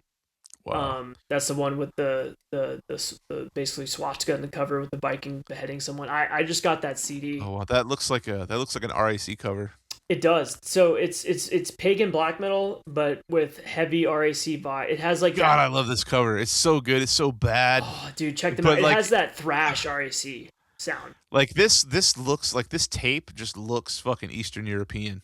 Mm. Like it's so fucking awesome. Yeah, I've got to check this out. It has some Thank really you. cool I hope keyboards I on just it. found something good to listen to at work tomorrow. Oh, dude, no.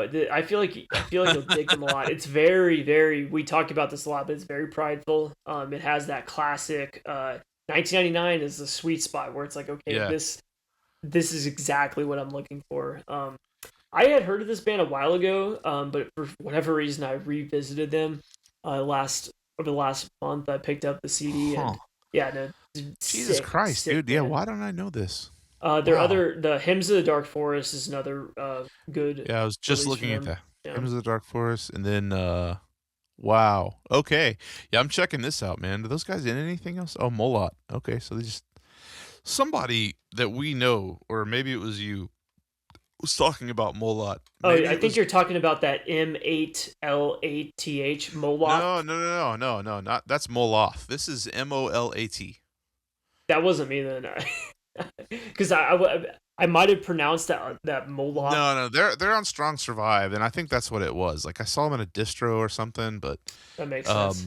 but anyway, yeah, I got to go back and check out fucking Apraxia. That'll be fucking that's some. It looks. I mean, it looks like it's right up my alley, Oh, it's a especially if it's got. sick band. But what do you like that? Okay, well it says they sound like Nocturnal Mortem and fucking but also sound like fucking branding called, so that'll be interesting. Oh, Dub Buck. That's what I was gonna say. Someone brought that band up in the Oh, last dude. episode thread. Well, That band is fucking amazing. Yes, that shit is so fucking good. I love Dub Buck. It's so weird. And there is the Lithuanian scene. Those guys are Ukrainian, but the Lithuanian scene is so fucking interesting too. Like Skyforger and bands like. Do you like any of that stuff? I'm. I don't think I'm familiar with any Oh Lithuanian man, bands. No. yeah. The Lithuanian scene is very very cool. They've got shit. I might have to go in I'm my gonna look other up out. My Skyforger. Skyforger is good stuff, man. I have never heard of this band. Oh, you would Dude, it's like it, crazy. man. Dude, I can be. I've never heard of this band. Oh yeah, yeah. Yeah. So they have an album called Latvian Rifleman. I think that's it. And I think that's Latvian Rifleman. That's the second album, I I think. see it. Yeah. Yeah, yeah. Vladisu So fucking good, man. Noki. That first album, Kauju Peace, whatever, like that is phenomenal.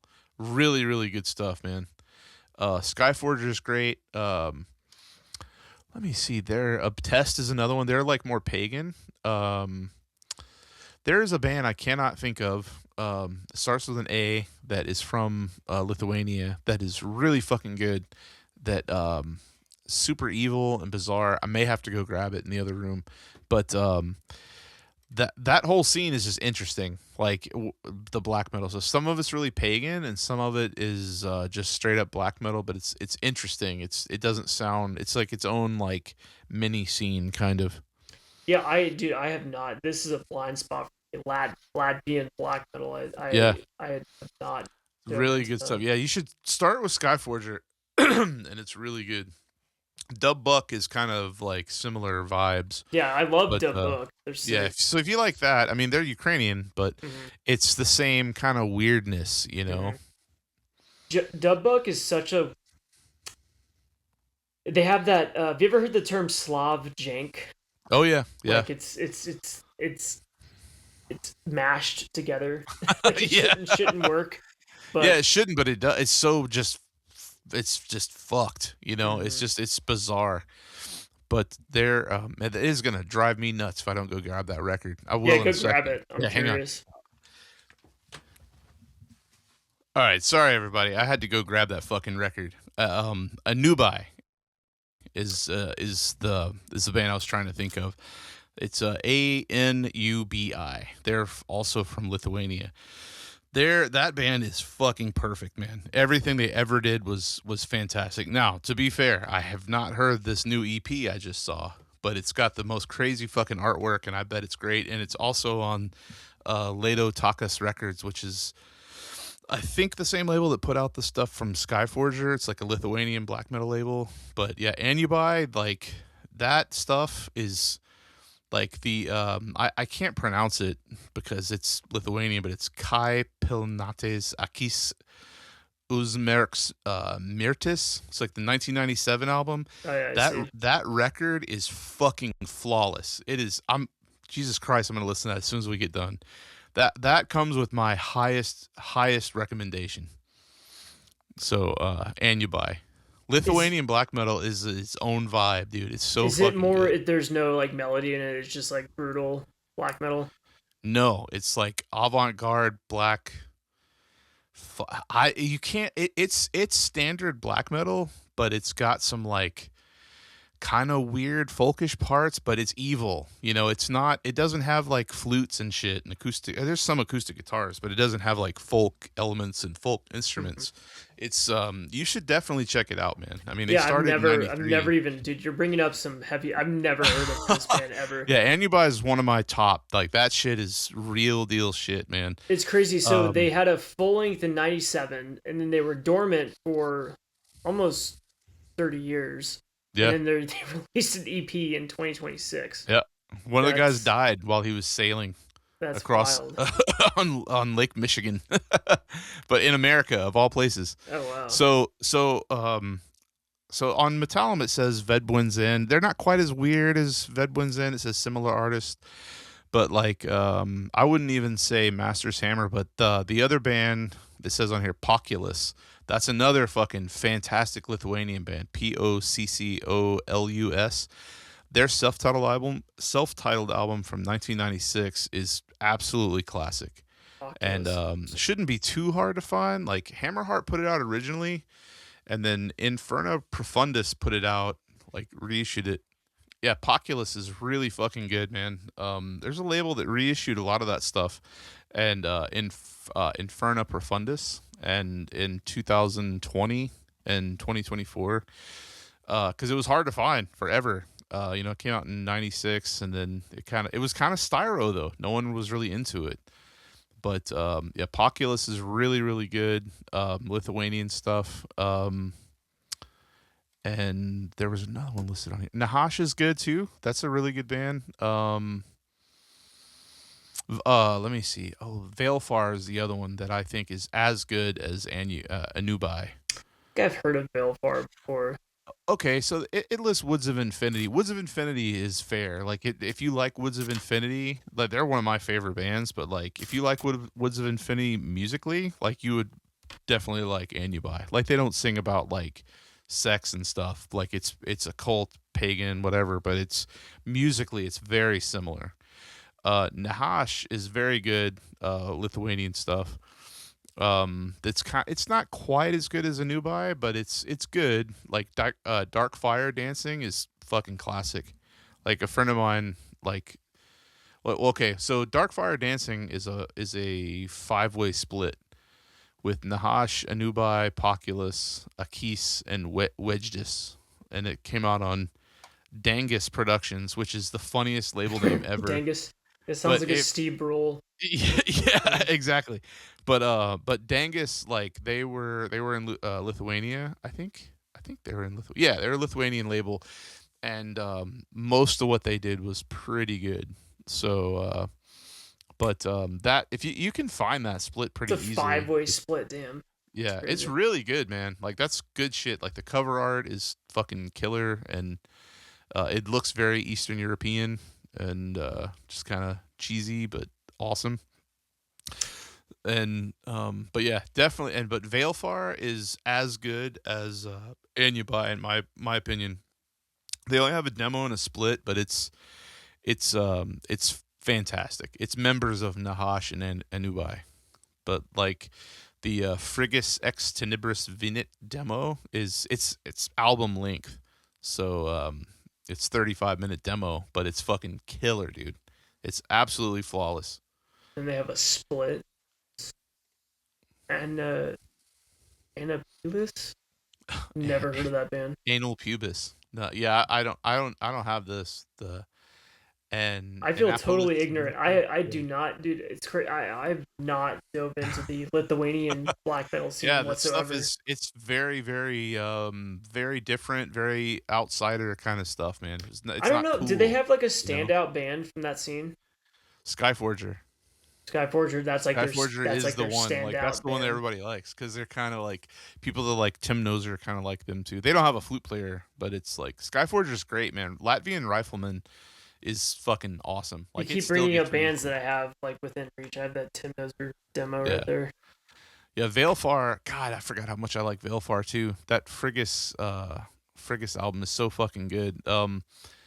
I think. Oh, I thought that got reissued, but I think it was someone bootlegged it. Either that or I just tracked it down. Hmm. Because like that never came out on. That never even came out on fucking like CD or anything. It was just cassette.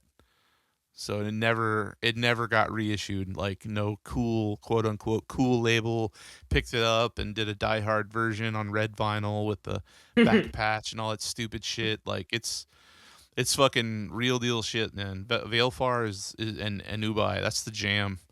So you should definitely look into that stuff, though. I mean, people listening, but you too. Like, check that shit out. That fucking the Frigus ex Tenebris Vinit tape from Veilfar and that Annubi album is highest possible recommendation.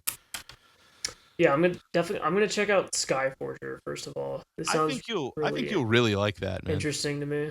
Yeah. They're vinyl. It was only released on vinyl once in 2000. That's Damn, I didn't even dude, know that. Most of those that's the bands type of only shit come that out on fucking on CD, cassette and CD cassette. or Yeah, cassette. Yeah, that stuff is fascinating to me. Like it's like there's one pressing in like 2001. Like okay, Wow. What let's see if I can find it. was it? Latvian rifleman? Yes, Huh. Latvian Rifleman was released on vinyl once in 2000. Well, oh, on Folter. That's another. That is a okay. So Folter Records guy is a total diehard, but he puts out styro, and that makes sense that he put that out because he's a fucking diehard. It's either going to be nothing or $1,000. Right, it's not even on Discogs. Yeah, no So items for sale. Because if you're into it, you fucking know, man. And but you don't have to have that on vinyl, man. You need to get that on CD or tape. Like it's one of those things where you need to sit with it. You know, you can get it for $5. Is that right? let's Yeah. see. The last time it sold, the Some dude's high. got it for $5 in near mint condition on cassette, Yeah, I saw that. and people that are listening to this are buying it now. I mean, Lado Takas is still selling it, the label that released it. I'll have to check them out. Yeah, I think you'll dig it, man. It's killer shit, dude. It's like I hate to say this, like it's like battle metal. It's kind of like the same way as like not Skyforger, but a Sacrifix is, but it's Mhm. pagan. I don't know. Hard to explain, but it's its own thing. But the first time I heard Skyforger, I didn't really like it, but it definitely grew on me. See, I'm trying to wrap my head around it. Is it kind of is it like pagan? Like is it like a Yeah, Graveland thing? pagan, but not like Graveland. It's I would say if you ever heard Obtest, it's the same thing, but like it's man, all the bands that they say, like, do you know Waylander? That's another one. Oh, Or well, you yeah, compared them to Tim Noser. I know Tim Noser. yeah, but a little bit more aggressive. I don't know. It's Lithuanian, man. I'm telling you. I Okay, hope I'll I have to. just uncovered something for you, and you're gonna go down this Yeah, rabbit hole I'll have to because it deep is dive. well worth your I've time, never dude. even thought about Lithuania Yeah, as it's a not black metal cool. scene. It's not a cool scene. It's not gonna be exploited by fucking certain labels. It's not gonna reissue. There's not gonna be a box set. It's not gonna be, you're gonna have to hunt for it a little bit, but it won't cost that much when you find it. Because like I've got, man, I might have two or three different copies of that shit because it was around a lot back then. Like, because Mhm. Lado Takas was just spreading shit through distros, and like back in the time where like a label would print like 1,000 or a few hundred. That would last for like 10 years. Well, yeah, well, they'll press professional covers of tapes, but then they'll just send a master tape or a master CDR to a label, and then they'll just dub their own. Like that was very popular in the late 90s. So like I have a couple of versions like that. And like there's like a Ukrainian pressing on that, is it Propaganda? Is that the name of that label that did the Argus Lint stuff too? Do you know what I'm talking about? Totenkopf propaganda? Is it that? No, it's just called Propaganda. Oh, then no. But yeah, Weird. they're I mean it's good shit, man. You should it's worth digging into. Hell yeah. That's I wasn't expecting to learn about Lithuanian Yeah. black Yeah, metal scene. It's a deep country, man. Yeah, Skyforger's killer. I just saw the name, the title, Latvian Rifleman is such a cool fucking That name. is a cool name. That's Yeah. what I was like. I need to check that out. I mean, they've got a song called March of 1916. Like, what was going on in Latvia in 1916, man? I bet it was fucking interesting, dude. Yeah, that sounds. Sick. I know nothing about Latvian. Yeah. So have you checked out that band Vehemence yet? The French band, the French black metal band we brought up a couple episodes ago. In the Spell it. Vehemence, it's Vehemence.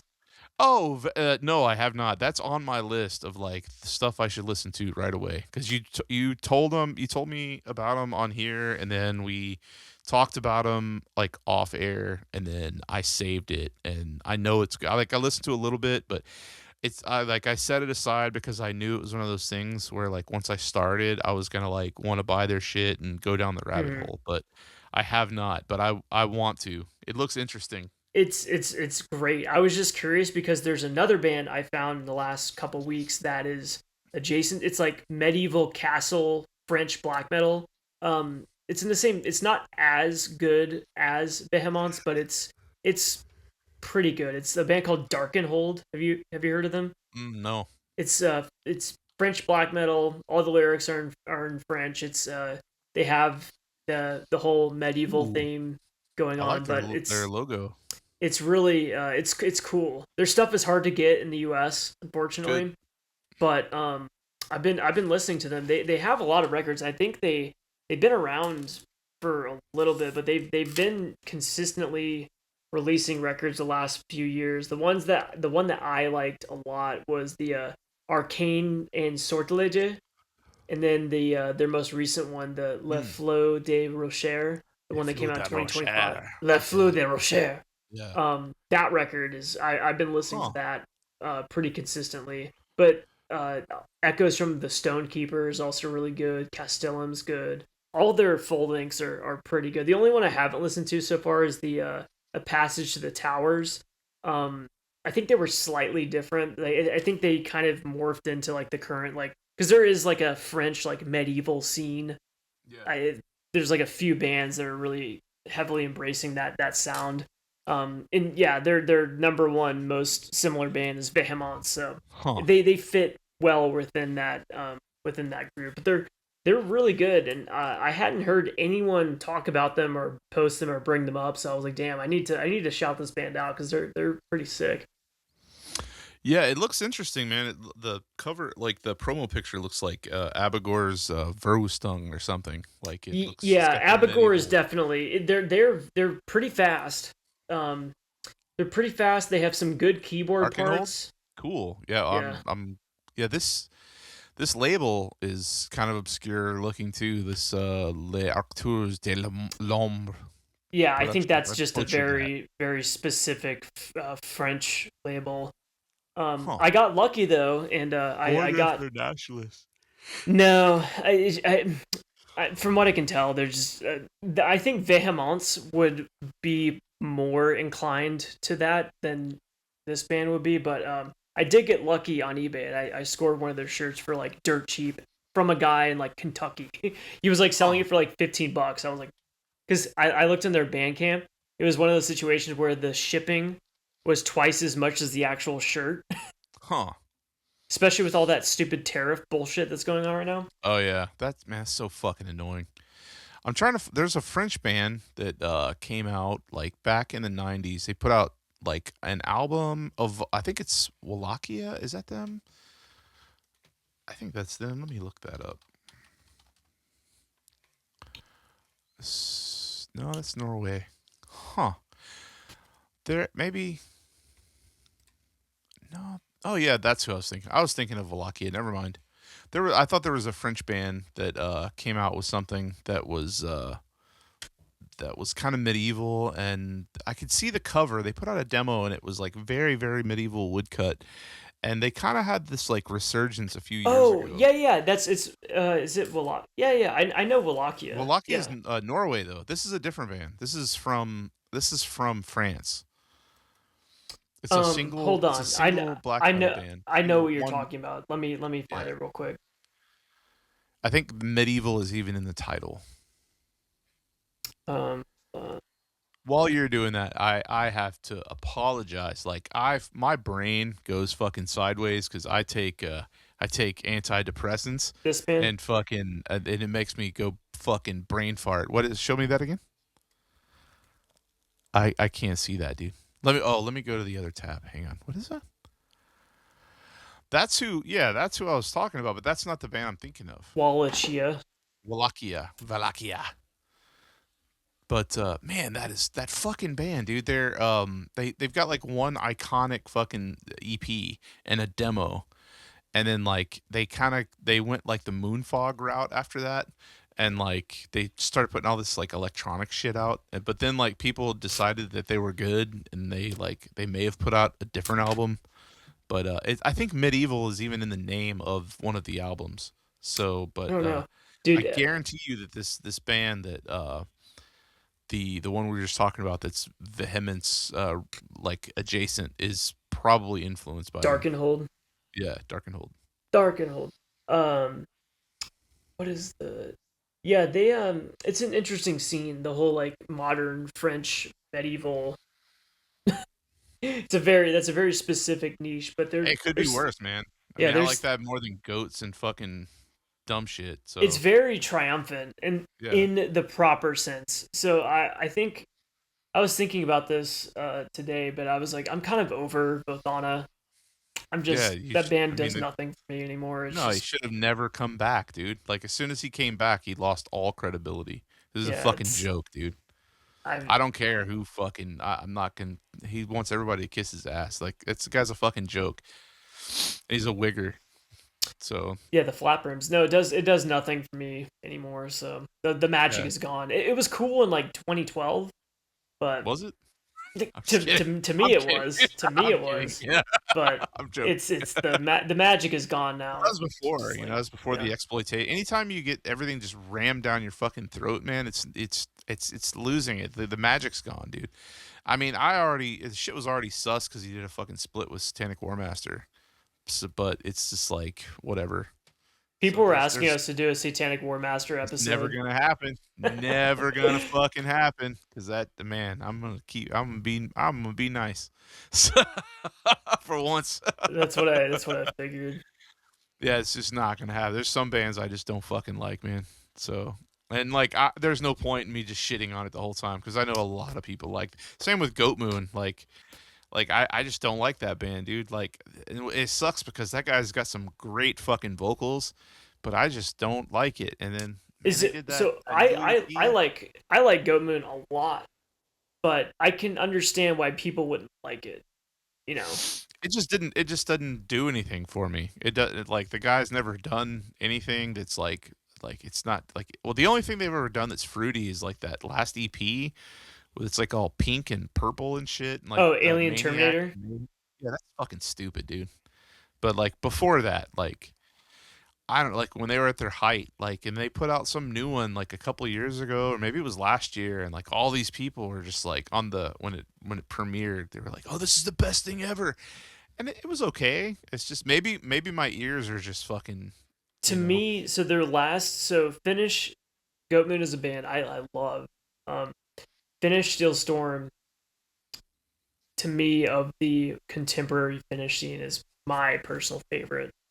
Just because that's what I there's a sentimental value to it. Yeah, I was getting really into that style when that came out, so um, I have a really special connection with that record. I could get why someone who was jaded with black metal when that came out would be like, okay, this literally sounds like old man's child, which I've had I've heard people compare Goatmoon to Old Man's Child a couple times as like a I don't know if that was a direct reference, but it's somewhat similar because it has it's heavy emphasis on keyboards.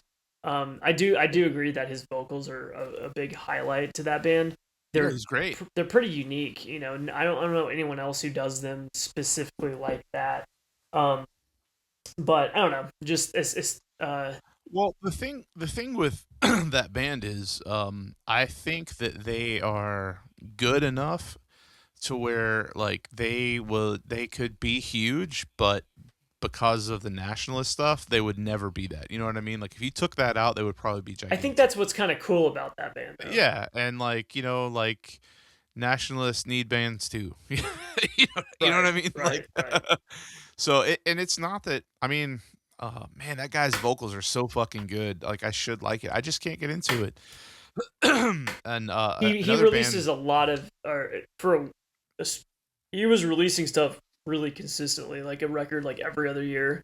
yeah, Um, and he does a ton of splits. Some his splits are some of his best material too. yeah, His that's what I've heard. Ride for Revenge Yeah, that's split, really good. That's good shit, man. incredible, so good. And then also his I have that the Hard Evidence, which is the live LP. Um, Hmm. his live shows sound really. It's like RAC because he's the drummer for Mystery. I Uh, didn't know that. the That's fucking current cool. lineup of Mystery, he's the drummer Huh. for them. So super, especially live. They um, well, their recent material leans heavy into the black metal, but I would say like probably a decade plus ago. Their live shows specifically, they really sounded like an RAC band with Huh. black metal vocals live. At least I think Miko did drums for them for a spell, That makes um, sense. for a few shows at least. But no, they're a cool band. I like Goatmoon way more than Satanic War Master. Just Oh, I would too. Yeah. I yeah. mean, I don't. Another band I don't like is fucking Horna. I think that band is the ultimate styro. They've got one good song, exactly one good song, and it's on the split with fucking what do you call it? Woods of Infinity, and that song is really fucking good. Everything else they've done is fucking garbage. Do you And like I've argued with Sargeist? our mutual friend about he loves Horna. No, I think Sargeist is even worse. It's even more. Oh It's even man, the Hexen and Sorgeist is like even more styroed out than fucking Horna. early It's Sargeist is great. I just can't get into it, man. I recognize it, but I think it's They an age thing too. Like it's just probably, yeah, probably because Sargeist was a very seminal band for me when I was yeah. getting into black metal. Like the what is it? I'm blanking on the name. I'm still looking for this fucking French band, the medieval one. It's driving me fucking nuts, Oh, dude. Satanic Black Devotion and Disciple the Heinous Path. Those two, um, right? Those two specifically. That was like 2003, 2005. That was the that was like my era when I was getting into Yeah. black I'd metal. already So given up on black metal by then. so that makes sense. And then they did and then Let the Devil In 2010. Yeah.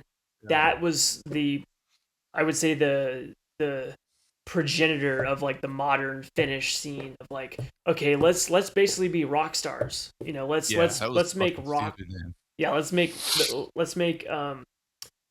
catchy rock anthems in the style of black Yeah. metal. That's So. real fucking dumb. Well, that's what the Finnish scene has done for the last Yeah. decade plus. So So, do you like Osculum and Fame? yes, There's yeah, two yeah. separate eras of that band, but like the early era like I like everything up to the Black Theology that came out in 2000 even, but after that they just kind of lost me. But they've got kind of a medieval sound to them that's really fucking good. But Yeah, that's another one like that the Dornu Foglet, like that mhm. album Yeah, that record's is awesome. another crowning achievement as far as like just some of the best shit ever. Well, that whole that yeah that are they a part of the Concilium circle with like Crystal Noct and Signor Volon? I think I think they're so. somewhat I'm adjacent to it looking. if they're not directly involved. Yeah, I mean they flirted with him. I mean, because they had I don't know if Bakira was Shamin Dehane. It's all they kind of all shared members. I Hmm. don't know. I don't know if they were concilium. They're definitely like tight with those guys though. They always yeah I always like lump them in with Signor Volon and because Yeah. similar time period and then went Yeah. dormant and then had a big resurgence. Yeah. 15 Yeah. years later. When Darnu Foglith came out, like that shit just blew my fucking mind, dude. Like I was like, what the fuck is this? Like I'm not a big fan of putting in like overly Tolkienizing things, Hmm. but like and I don't know. I think it was different back then. Now it's just impossible to escape because it's like it's Goyslop. Like Lord of the Rings is Goyslop. Well, did Not you see not Stephen Tolkien. Colbert is going to be writing the Yeah, new what a Lord of the fucking Rings? ugh. That's a It's gonna complete be joke. about Trump. They're gonna work in Trump and a black trans woman with a penis. I Well, don't I don't if you know. go to see a film in current day, you're a goyim. Yeah, exactly. Dude, speaking of which, I got taken. I've been had. Like I think the last time I went to a movie, I can't even remember what it was, but I saw the preview for this movie called Dead Man's Line, and like I was like, man, this looks fucking good. This looks like a good crime drama. And then I didn't hear about it because I don't go to the theater that often because it's a waste of fucking time. And if you take a date, it's gonna easily be like $100 or Hmm. something because Hmm. she's gonna want popcorn, a drink, and like all this other shit. So like, but like, so I watched that movie the other day on a secret streaming service for free, and it was one of the worst goddamn things I've ever seen in my life. There's nothing happened, man. Nobody died. There's no violence, I've never and heard of that movie in my entire yeah, life. it's Dead like a Man's newer Wire. independent movie, but like what's his Oh, name's it's in with it? the one from Pacino's in it. It. Pacino's in it. Oh, that's Is it, he in the that? one guy from It is in it. Bill Like Skarsgård. the real it, or like the fake it? Oh, the Like, fake It, the one from like yeah, 2017. Yeah, yeah. Al I Pacino that's is in it. I'm looking it up right yeah.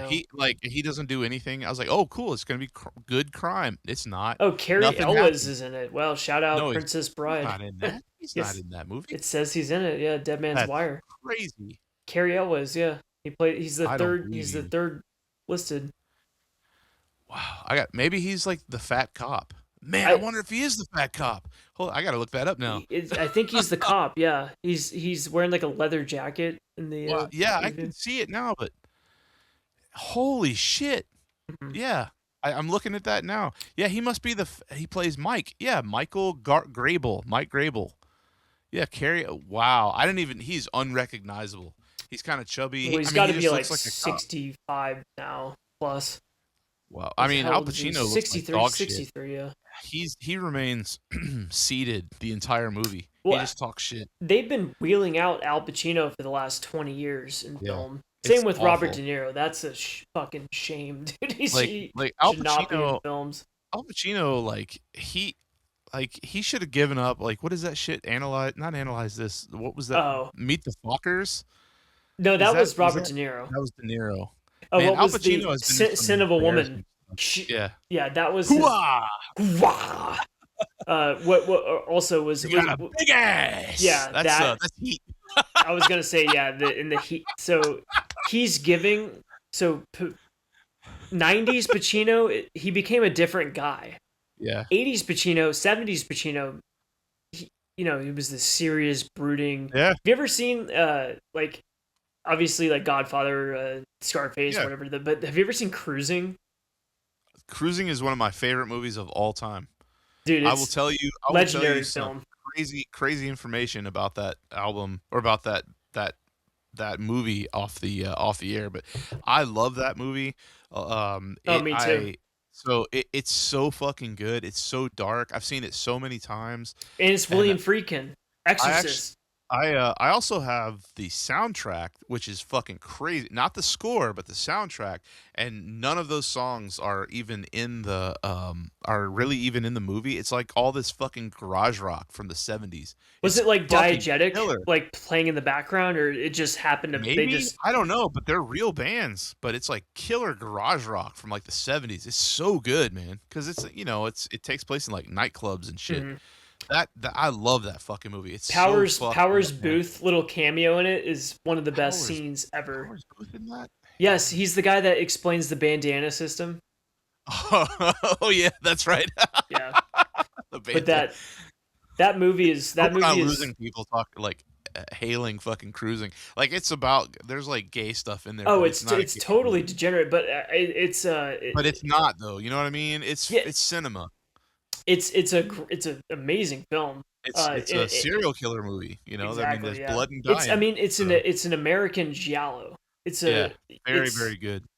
it's a yeah, I would say it's one of the so there's a couple De Palma films that I would consider it's a Dress to Kill, Body Yeah. Double, and then also Cruising. Those are like what's the one with John Travolta where he plays the sound guy?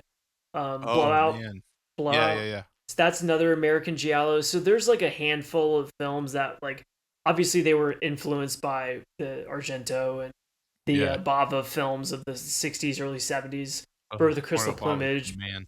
Yeah, I fucking we can talk forever Yeah. about the Italian stuff, but Powers Booth is such a great name. I always think he's a black guy because it just sounds like it sounds like a black cop. You know what I it mean? does, yeah. Powers Booth. He sounds like a black cop that is now the mayor or the fucking police commissioner. Like, Powers Booth is like the name of the guy that was the fucking police, the boss in fucking, what is it? Beverly Hills Cop. Like, that Yeah, guy looks like but he's like some balding white guy. Like, that's why it threw me off. But it's a very yeah, he's a super interesting actor. oh yeah, he was in have you ever seen Tombstone. Yes, have you seen the movie Extreme Prejudice? Oh yeah, that's a great movie. So he plays the main villain in Extreme Prejudice. Brutal fucking movie. That's like Yeah, one that's of a those really, really good one, man. contemporary for like the time, the like an '80s western where like what is it? Nick Nolte plays like a sheriff, and it's just it's super. Yeah, They Nick do not Nolte was make. so good back then, dude. Oh Michael yeah, Ironside's in that movie. Fucking who else is in that movie? that Fucking because it's it's Walter got Rip Hill. Torn. Rip Torn's in it, and Larry B. Scott, the guy from fucking Nerds, is in that movie. That movie is a fucking it's a So is rogues. William Forsythe. Yeah, Sorry to interrupt you, but no, what a great fucking flick, dude. it's a rogues gallery of like every Yeah. single character actor from the time. But it's directed by Walter Hill from who did the Warriors, so it's very very like Oh gritty. man, Clancy Brown is in there. Clancy Brown is the actor I love to hate. Like he's so good, but he's kind of a bad actor. But at most everything he's in, he's good in. Like he was in this show. SpongeBob. N- Just is he kidding. in SpongeBob? You know, he's one of the boys. He's Holy, Mr. Krabs' voice. no, I had no idea. No, I'm thinking of the circus one. Oh, Carnival. Carnival, yeah, like Yeah, that's a great fucking show, man. But yeah, that yeah. guy, he's in. Yeah, Extreme Prejudice is a great film, dude. God, everybody in that's a great cast. They don't make them like that anymore, man. I think I have the 87. soundtrack. Yeah, yeah. Dude, look, Wow. Yeah, that's a dude, good one. I I have everything. No. but yeah, cruising is great. And is it? I always get these names mixed up. It's House of the Edge of the Park, which is the one that's like it's like a slasher. Is that So House of the Edge of the Park? House on the Edge of the Park is the one with David Hess and Giovanni Labaradici. They both play like the rapists. It's like a rape film. Yeah, It's not a slasher. but I mean, people die in it. Yeah, yeah, yeah. It has that badass album. It's one of the sickest posters ever with the Grim Reaper in the cul-de-sac with the switchblade. Yeah. This is the one. Yeah, that Yeah, I keep calling it an album. that movie is as sleazy and gives me the same vibes as Cruisin', but Cruisin's a better film. Like it's Oh no, House on the Edge of the. I know what you mean. House on the Edge of the Park is so demented. I saw that yeah. movie. Okay, so I got to. Do you remember did you buy DVDs when those were like big, Yes, dude. like I'm Arrow? 47 years old. Uh, I never bought it. I've never owned a Blu-ray though. okay, do you remember a company called Shriek Show? Of course. So I got a triple box set DVD of it was House on the Edge of the Park, Man. that movie Delirium, aka Boyo Omega, Yep. and then one other shit, but it was a box. I think I got that for a Christmas gift in like 2001 Yep. when I was I like have that too. when I was a child, and I remember watching House on the Edge of the Park, and so 2001 I was pretty young. And I should not have been watching that movie. It definitely fucked me up. I had already seen like Clockwork Orange, so Oh I yeah. was Well, that's baby stuff compared to this, man. yeah. Remember being like dejected Oh yeah. after watching it. I was like, oh, humanity is fucked.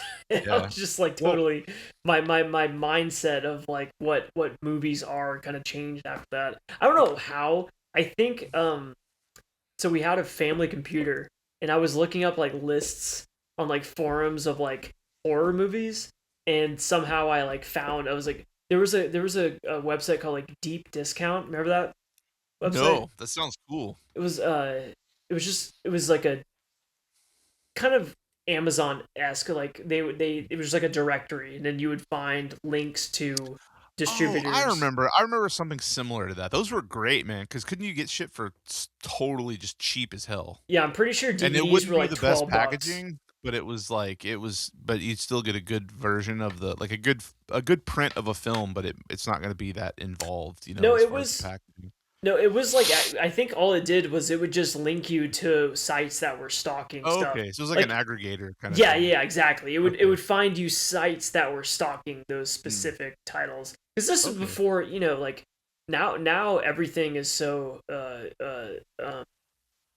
it's so compartment. accessible. Yeah, Yeah, it's accessible and also compartmentalized. Like physical media is such a niche now that yeah, anyone who's in who's seeking out horror films. They know the companies to look for. But Yeah. back then, normal people would go to like Fry's. Remember Fry's?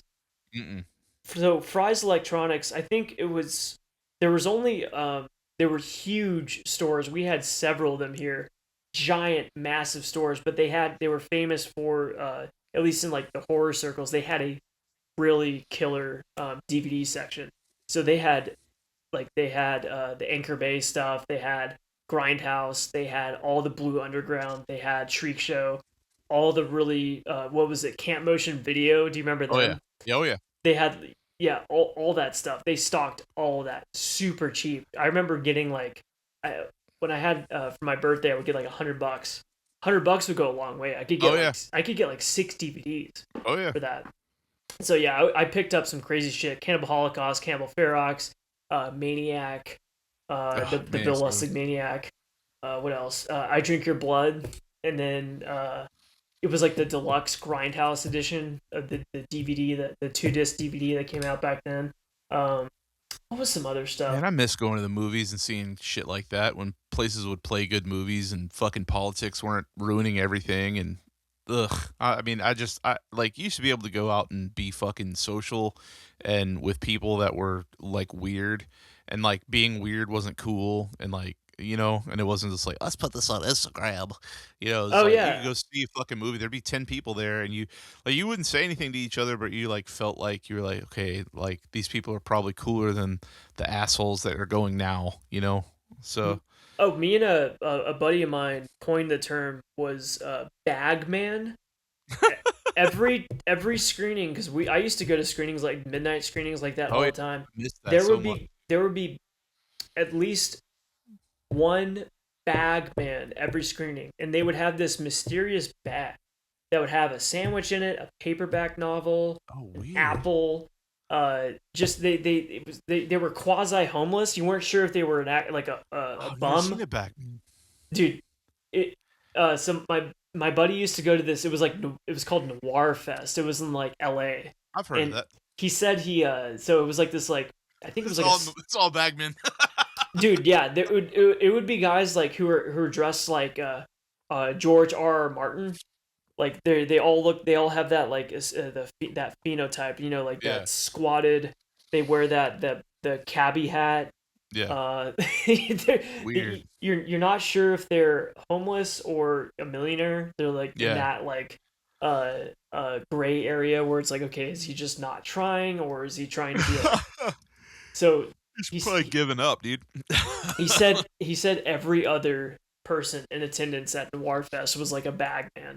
So they would have this Weird. like really mysterious like bag with them at all times that either they were fucking with the entire movie, like crinkling and like pulling stuff Oh, out, I like hate a pulling crinkler, it, man. pulling Crinkling out, in the dark. Fuck yeah, you. pulling out food, pulling out like a flashlight. It's like they would have all sorts of like crazy shit in this bag. He's like, dude, every single and I started noticing it after he pulled it out after he pointed it out. It's like Oh every my single god. but I miss when it was just dudes like that because now you get Yeah. like now it's just I don't want to be this guy, but the last couple like repertory screenings I've been to, it's not the same crowd. No. It's a different crowd now. Now it's like cool. Now it's like, Yeah. you advertise you're going to it because you're trying to fit a specific Yeah. niche. We used to go to this because we're fucking psychopaths, Yeah. and, I mean, and needed to like see these films. the independent theater here is completely. It used to be great, and then it was never amazing, but you could count on it. But now it is so political. Like everything they do is left wing political. They are complete all Well, of they their have to be, or donors they'll get shut down. all but no, but before and I'm not talking about like you don't have to be right wing, but just be That would be open. Like base. be truly open minded because they used to play everything. They would play Uh, all these crazy old horror movies, but now everything has to be what's even inclusive. do right wing movies even exist? No, they don't get made Like because. John Milius, I guess, is the closest example, and he's like But barely but like that's the thing is I don't even want that. I don't want a right or left wing movie. I want to be fucking entertained. exactly, Make yeah. fucking art. You don't have to pander to my You're a political fucking you are ideology. a fucking court jester. All these political like Stephen Colbert. No one should give a fuck what that guy has to say because he is a court jester. Like Oh, if absolutely. like you mean nothing. Entertain me, peon. That's what you fucking do. And like Well, do people even watch late night shows anymore? Like I that don't know, man. that I don't shit know. is like It's so so weird. dated. But like I miss going to films. Like the independent theater here was good. Like we used to when record stores before record stores were quote unquote cool and they were actually cool when they had video sections. We had Tower Records Hmm. here. And we had a couple other chains, but Tower was the one that you could get the really cult stuff. Like and that's how I got House at the Edge of the Park because I bought Bowie Omega. I know I butchered that, but I wanted that movie, and I was looking for that and that Anthra from Anthropophagus. yeah, I was looking for both of those, and I found Bowie Omega, but it was in one of those like 3-pack deals. It was like 2 or 3 DVDs or 2 DVDs for one low price, and House at the Edge of the Park was on there, and I was like, holy shit, this is fuck. This is so good. It's eerie, I so love and that. it's not about like it's a rape film, but it's like that's not why it's cool. Like the atmosphere in it, the music is fucking bizarre. I could just have that movie on in the background, like, and I doing something in the other room. It's just unsettling, It has a really good soundtrack. Absolutely. To tie it back to black metal. So you mentioned Anthropophagus, which stars George Eastman. Do you, which black metal band was named after a George Eastman film? Do you know that bit of trivia? Let me see. George Eastman. No, I don't know. Absurd. Oh, Allegedly, they named their band after that film. Absurd. wow. Okay, I've So never even seen. Wait, have I? Maybe absurd I have seen is that movie. so anyone listening to this who has seen this movie is gonna laugh. It's literally an Italian interpretation of Halloween. They try to I have seen that. so basically, you know what's funny about it is that you know how in Halloween at the very last shot, Michael Myers isn't there after Loomis has shot him like 7 times Yeah. or whatever. So the whole movie of Absurd is them trying to explain how he's able to survive gunshots. And so there's all this like medical. Well, we've we've done all this testing on him, and he's the strongest human being we've ever seen. He might be able to survive like that type of shit. So it was like the Italians watching Halloween and going, okay, cool. We need to explain how Michael Myers can happen in real life.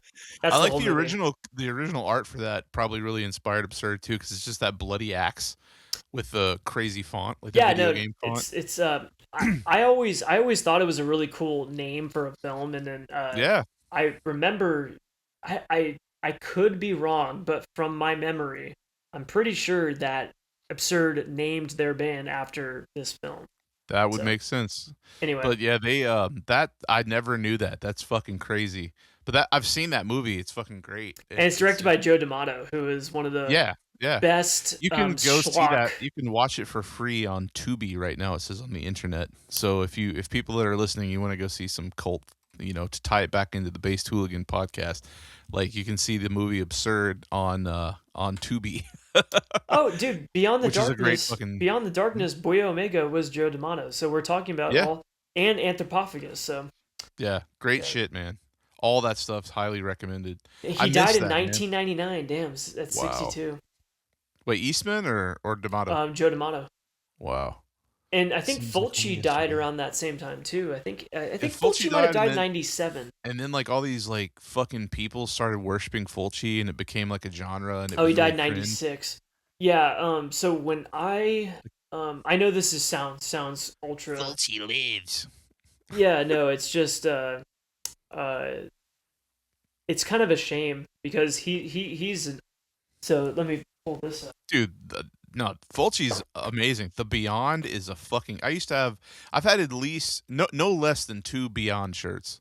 Oh yeah, same. So this book is called Beyond Terror. It's a full, it's an overview of Fulci's whole career. Damn. And he was not a horror guy.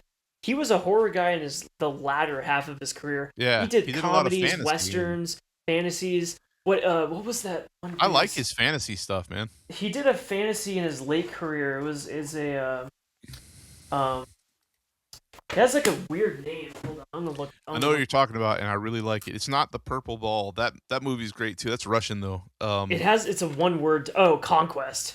Yeah, yeah, that's a cool. Is that like is that this like sword and sorcerer movie? Yes, yeah. Yeah, that movie's Came fucking out in great, dude. '83. Yeah, Yeah, I love that shit, dude. it was a post. It was they were trying to. Have you ever seen the movie Beastmaster? The one that Absolutely, one of my favorites. Coscarelli Yeah, did after Phantasm. yeah, Yeah. So I think it was like in that era when they were because I believe came Conan yeah. came out in That 1980, and then he that had all genre was these so, swords. yeah, that was very in vogue at the time, and I was fine with it. I used to rent those all the time in the movie rental places. Like if it had like a dude with a sword on the cover, like in a dragon, like I would buy it. Like what is that movie? Deathstalker. That's one Yeah, of my but favorites. Deathstalker 1, 2, Q and 3. Which Q one? is good. Oh, Q, uh, well, I know Q the Winged Serpent, but I don't think yeah. that's the. No, it's not. No, it's not Q the Wing. I'm thinking of the cover of Q the Winged Serpent, but oh, there's Dragon There's Slayer. Dragon Slayer, yeah, and then there's Yeah, Dragon Slayer is Beastmaster. one. Beastmaster. Is Beastmaster the one with the Beastmaster is guys? like kind of like a low budget one. It's Don Coscarelli. But what's the one with the guys, the vampire red guys that wrap their wings around them? Is that Krull? Uh, Where the guys Kroll is wrap the their, where he has like that ninja star thing. yeah, I know that, but it's like what's the one where they wrap the things like wrap their wings around them and they just like turn them into bone, like their Oh, bones fall down. That might be Beastmaster. I think it is. But I watched Beastmaster 2 recently. Holy shit, that's a bad movie. But I it didn't like in the realize they best way made. possible. I think it's what's the one where they painted the tiger black and poor thing died? You know, That sounds all I think it's insane. Beastmaster Part 2, dude. I just this And like the poster art guy, is he like awesome. fucks his cousin or he fucks his sister. Like we are born from the same. Like they had the same. They were separated at birth, and they fall in love, and they fuck, and then they're like, oh wait, we're related, but they're just like, nah, it's no big deal. Oh no, And he sends his ferrets out to get her is that attention. not Death? Is that not Deathstalker 2? Let me see. Hold Because on. Deathstalker 2, that sounds pretty familiar for that. I It's been think it's forever Beastmaster. since No, it. it's Beastmaster too, man. Okay. Yeah, they killed the fucking tiger they painted black, and he fucking died. Yeah, Beastmaster 2 is goddamn awful, dude. Oh yeah, it says It's called Through. The Beastmaster from the tiger from the Beastmaster movie died from being painted black. Yeah, it's fucking sad, man. Damn. So bad. And you could see it. Like you could tell, dude. Like it's like, oh my god, like this is before they started like taking care of animals Yeah, on like set and shit, dude. animal safety coordinators on sets and shit. Yeah, Wait. it's saying that's from the original Beastmaster, not Yeah, Beastmaster that's I 2. just read that too. So maybe yeah. So it's just Why Beastmaster didn't they just get a panther instead of because that was expensive and foreign.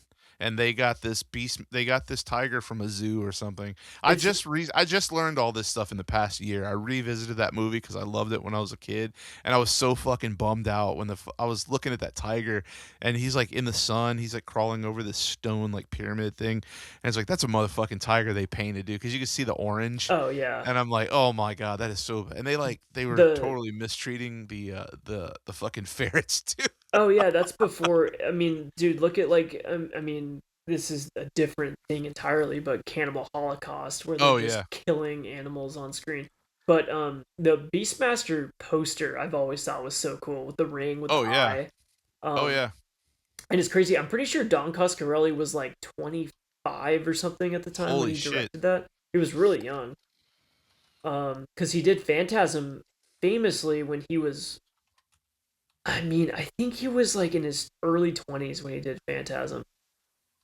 Um, he's an interesting guy because he really has only done Phantasm, Beastmaster, and then randomly Bubba Hotep, and that was like it Oh, for dude, yeah. dude. Okay, Beastmasters is the one with they're called the Winged Devourers. God, have you seen that movie, Beastmaster? Of course, yeah. Okay, it's so good. It's been a long time since I've The seen it Winged now. Devourers used to fuck me up as a kid. It came on HBO like not too long after it That was out of theaters, and I was like, "This is so fucking dark." And like my dad was cool. Like, I think he thought like I was maybe like above average IQ, so maybe I could handle it. But like, little did he know I was just a fucking autistic retard.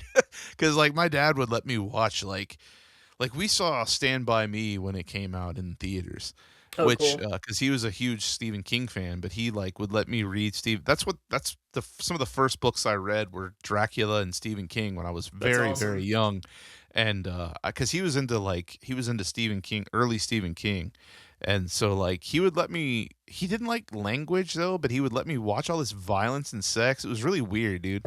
But Drew the line at yeah. My yeah, dad was my like I dad couldn't go is see Motley Crue when they came on the Dr. Feelgood tour because of the language, and I'm like, "Are you fucking serious, dude? Do dude. you have any idea what's in my room right now?" So get this. So I remember I watched Rambo or I Oh watched yeah, First Blood, Rambo 2, Rambo 3, Terminator 1, 2. I watched Total Recall, RoboCop. oh yeah, What else? Conan, Lethal Weapon 1, 2, and 3. But I could not watch The Warriors for some reason. My dad had The Warriors on tape, and he would not let me watch it. I dude. don't know to the maybe the gang element. We It watched the didn't. Warriors in high school, man. Dude, no, I was like a kid, like a little kid. Yeah, Like, I know. I mean, I watched most of those movies you just mentioned. I saw in theaters with my parents. Like we saw Star Wars before it was zogged out. Like and we saw. I remember my mother's favorite movie when I was growing up, where was like the fucking Lethal Weapon movies, those and movies are awesome.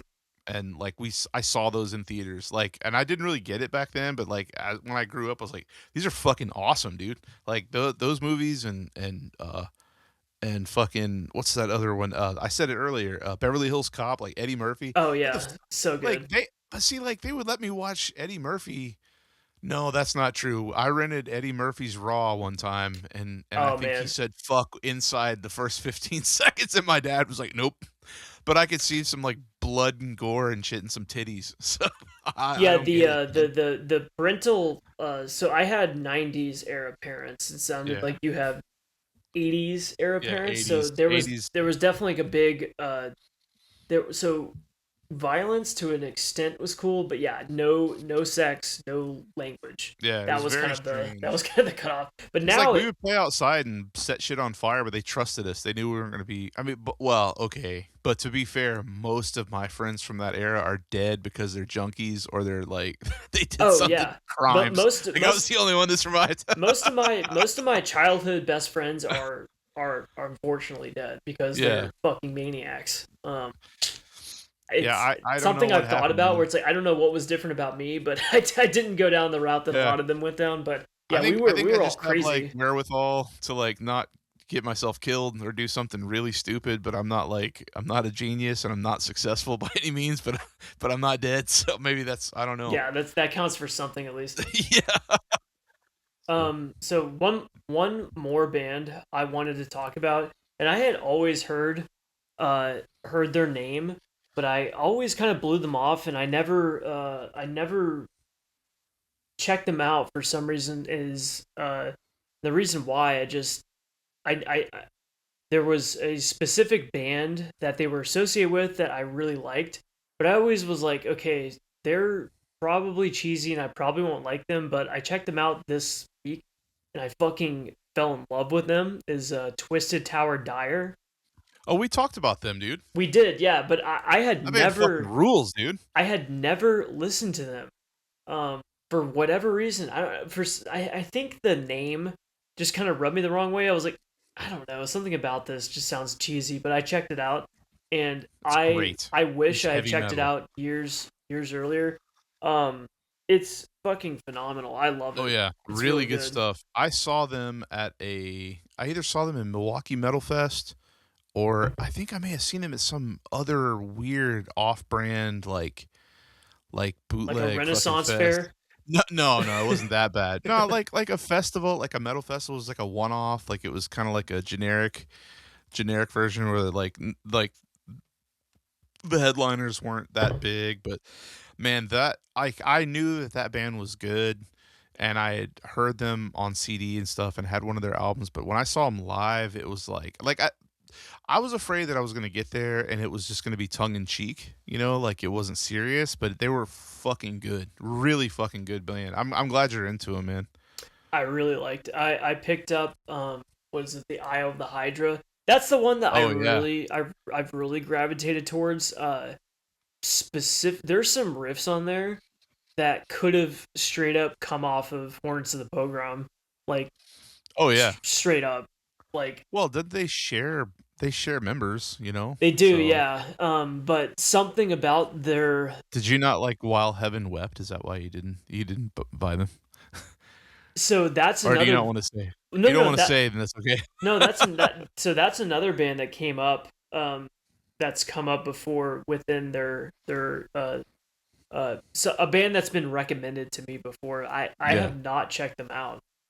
That I know the name, but I have not I'm listened to not them. really into them. I don't think they're that great. They're one of those bands where like they're good at what they do. They're not for me. So, but I mean, one of the guys from Solstice was in Twisted Tower Dire for a minute. I don't know if you knew that. Uh, yeah, because I know that Twisted Tower Dire and Solstice did that split. Yeah. Um, And I don't like October 31. See, a lot of those bands are all kind of connected. Like when you get over into like the Carolinas, like it's kind of gets Oc- incestuous. yeah, October 30. So I like Deceased, but I'm not really too big into October 31, to be honest. Maybe I need to Yeah, re-listen to it's them. not terrible. It's just not my favorite, and it could be a thing where I'm not exposed to the right stuff. And I think it might be one of the members I'm not a fan of. Which one is it? No, let me see here. What is it? There's a guy that was in a bunch of those bands that I'm just not a fan of, man. It might have been the While Heaven Wept guy. The ball dude. Yeah, I think so. I'm just not a fan of that stuff, dude. Like it's not bad. It's just not my thing. So, I mean, Tom Phillips was in it. It's a guy from fucking Yeah, October Solstice. 31 was signed to Metal Blade at one point, which is kind of nuts to me. Um, Yeah, I don't think it's terrible. It's just not my thing. So, and I think it's crazy that Demonic from GBK was in some of these bands, dude. Like some of that stuff is kind of fruity. I mean, it's not fruity, but it's like compared to GBK and what GBK is into. But it's you still think of very them as so underground. serious and Yeah. very staunch. But yeah, Twisted Tower Dire is a really fucking good metal band. Like it's I mean they say power metal, but it's just It's epic just metal. It's yeah, so good, dude. They're so U.S. fucking good. Yeah, U.S. metal, United Yeah, it States metal is was just really it good. might have been on the Curse of the Twisted Tower. I don't know if I'd seen them that early. I think it was in the 2000s. It was probably the Isle of the Hydra that I saw them like that era. I don't know. They're still But active. They still play shows. that's great. They're fucking fantastic. Like people should see them. Like I don't understand. Like I'm glad that there are bands like that keep persisting, and there are labels that exist because I'm not in that world of like power metal and epic heavy metal where I'm sure it's just the same as black metal where there's tons of little labels putting out bands and Oh, stuff there are. and Yeah, like I'm glad that exists and I'm glad that people are putting out shit like this because like it doesn't not everything has to be on the same three labels, you know what I mean? Or a label like High Roller or Shadow Kingdom where they put out old bands but then the new stuff is not as good, but you can usually trust their their their taste. um their taste, but like I like that there's tinier labels putting out more obscure stuff. No, That's great. I love when I find a label and they have like 80 releases. I'm like, Yeah. okay, I'm gonna dive. This is probably all gonna be complete styro, but Yeah. I'm hoping to find at least one or two good bands at least that okay, I can put my name behind this and support Yeah. this. Yeah, it's yeah, I can't believe they're still putting out stuff. When did this split come out? Fucking Yeah, they're still active, which is crazy. 2023. Jeez, man, that's crazy. Good for them. Yeah, there should I don't know. I would go see shows again if it was stuff like that, but I know it would just be like people with like ironic mullets and fucking tattoos drinking PBR for funsies and fucking just having fun, Yeah, like everyone ripped off my aesthetic in the last decade, so I had to switch it up. You know, I had to cut my hair, and I'm gonna delete all my tattoos because they're fucking yeah. gay. Oh, I regret every single one of my tattoos, man. Yeah, Like I don't want people to think that I'm like, no, dude, I had tattoos before. When yeah. they were still antisocial when I was getting Yeah, mine. So yeah, and, like, my and just like, I've always hated mohawks, but you remember when, like, mohawks became, like, socially acceptable and, like, children would have them oh yeah, because yeah, their parents were like, "Ah." it was like a little boy rocker thing to Yeah, get. Yeah, suck dude, fuck that kid, fuck that little boy, I wanna punch him in his fucking potato head, dude. yeah. Fucking dumbass parents. What are you thinking, coward? Ugh. Well, it's getting late, and I think we covered a lot, man. I don't know what we're gonna do next. It'll probably be one of the ones that people have asked for Yeah, because we're tossing it around. I don't want to say because we might change our mind, but well, it'll be we're definitely gonna do so. Just frankly, we're gonna start a Patreon because there's some topics we want to cover that we want to put behind a paywall. Not because we're yeah, greedy, we don't need the money. We yeah. just basically want to put a filter um, That's beyond. all it is. Yeah, it's basically it's gonna be super cheap. It's gonna just act as a filter for people who want to hear about certain hardline topics, you know, that we Yeah, can't put I on I YouTube. I don't. I have no interest in making money. Anybody that Oh knows me yeah, personally knows that like I'm so anti making money off the underground. But like I don't want to take people's hard-earned money, but I would like that's just how things operate these days in order to fill because you can't fucking say anything anymore because if it's not them taking down your content, it's somebody that's fucking tattletaling because they don't like how you think and it's fucking right. stupid. So it's it's disgusting. But yeah, well that's coming. I don't know. We'll have to discuss that because there may be certain bans that we have to do on that forum. But we're like the thing about this is like people make a lot of suggestions in the comments, and that stuff is what we like to kind of take to heart and cover because that means that you're listening and paying attention and that's the stuff you want to hear. So it'll probably be something that we've talked about doing before already and that someone suggested. Like that one dude wanted us to do an episode on Dub Buck. That's not gonna fucking happen, dude. The band is not that popular. They don't have a long enough discography. We'll I could get see like us doing a deep 200 dive into views. like Ukrainian, Eastern European, Slavic, Slava metal, A like fucking full episode on Dubbuck would be totally insane. like I would have to imbibe some type of chemicals to do that, and like I basically straight edge, but to do that, it would it's what it would take, man. Like I don't even drink, but it would take like I would have to be intoxicated to do a And dub buck, then and I don't think they would have it any other way. no, So another popular suggestion has been Blaze Birth Hall, which that's a really daunting ask yeah, because that's such a huge thing, man. yeah, I would never want to release something about Blaze Birth Hall and not come absolutely correct because Yeah, there is a lot of drama with that scene that I yeah, need to get all my ducks in a row yeah. when it comes We'll to have to talking like about just that. we'll have to learn. We'll have to be learned scholars. Like am a huge fan of that whole genre. Brandy Call's one of my favorite bands, but like there's so much shit, and I don't want to sound like a jackass more than I already do, like misquoting stuff and all that drama. I fucking hate drama. I hate drama in metal, and it's There's a fucking lot of lame. drama when it comes to Blaze Birth Hall, though. You have Yeah, to there is, admit. and all the labels and he said, she said, all I don't like that, man. And like and it's unfortunate. It's disheartening more than anything. But so Eventually, we will that's cover it, coming. but Yeah, yeah, we will do that, but we just have to do the proper research.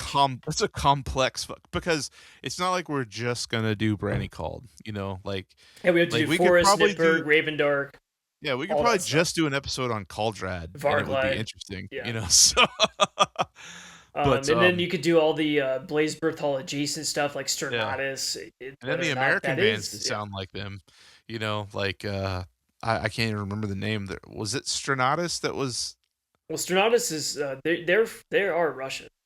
Well, there's a band from California that was something that was very, very Blazebirth coded. They only put out like 2 tapes. I don't know. I can't remember. I have them, but I'm like, I don't need this because it just sounds like fucking Brandy called It's me. like inferior brand called. Yeah, Like it's why do bootleg. It's yeah. like bootleg. It's like the GoBots to the Transformers of fucking It's like why do you whatever. need this? Yeah, I don't need, like, absolutely cannot get enough fucking, really long riffs and Slava.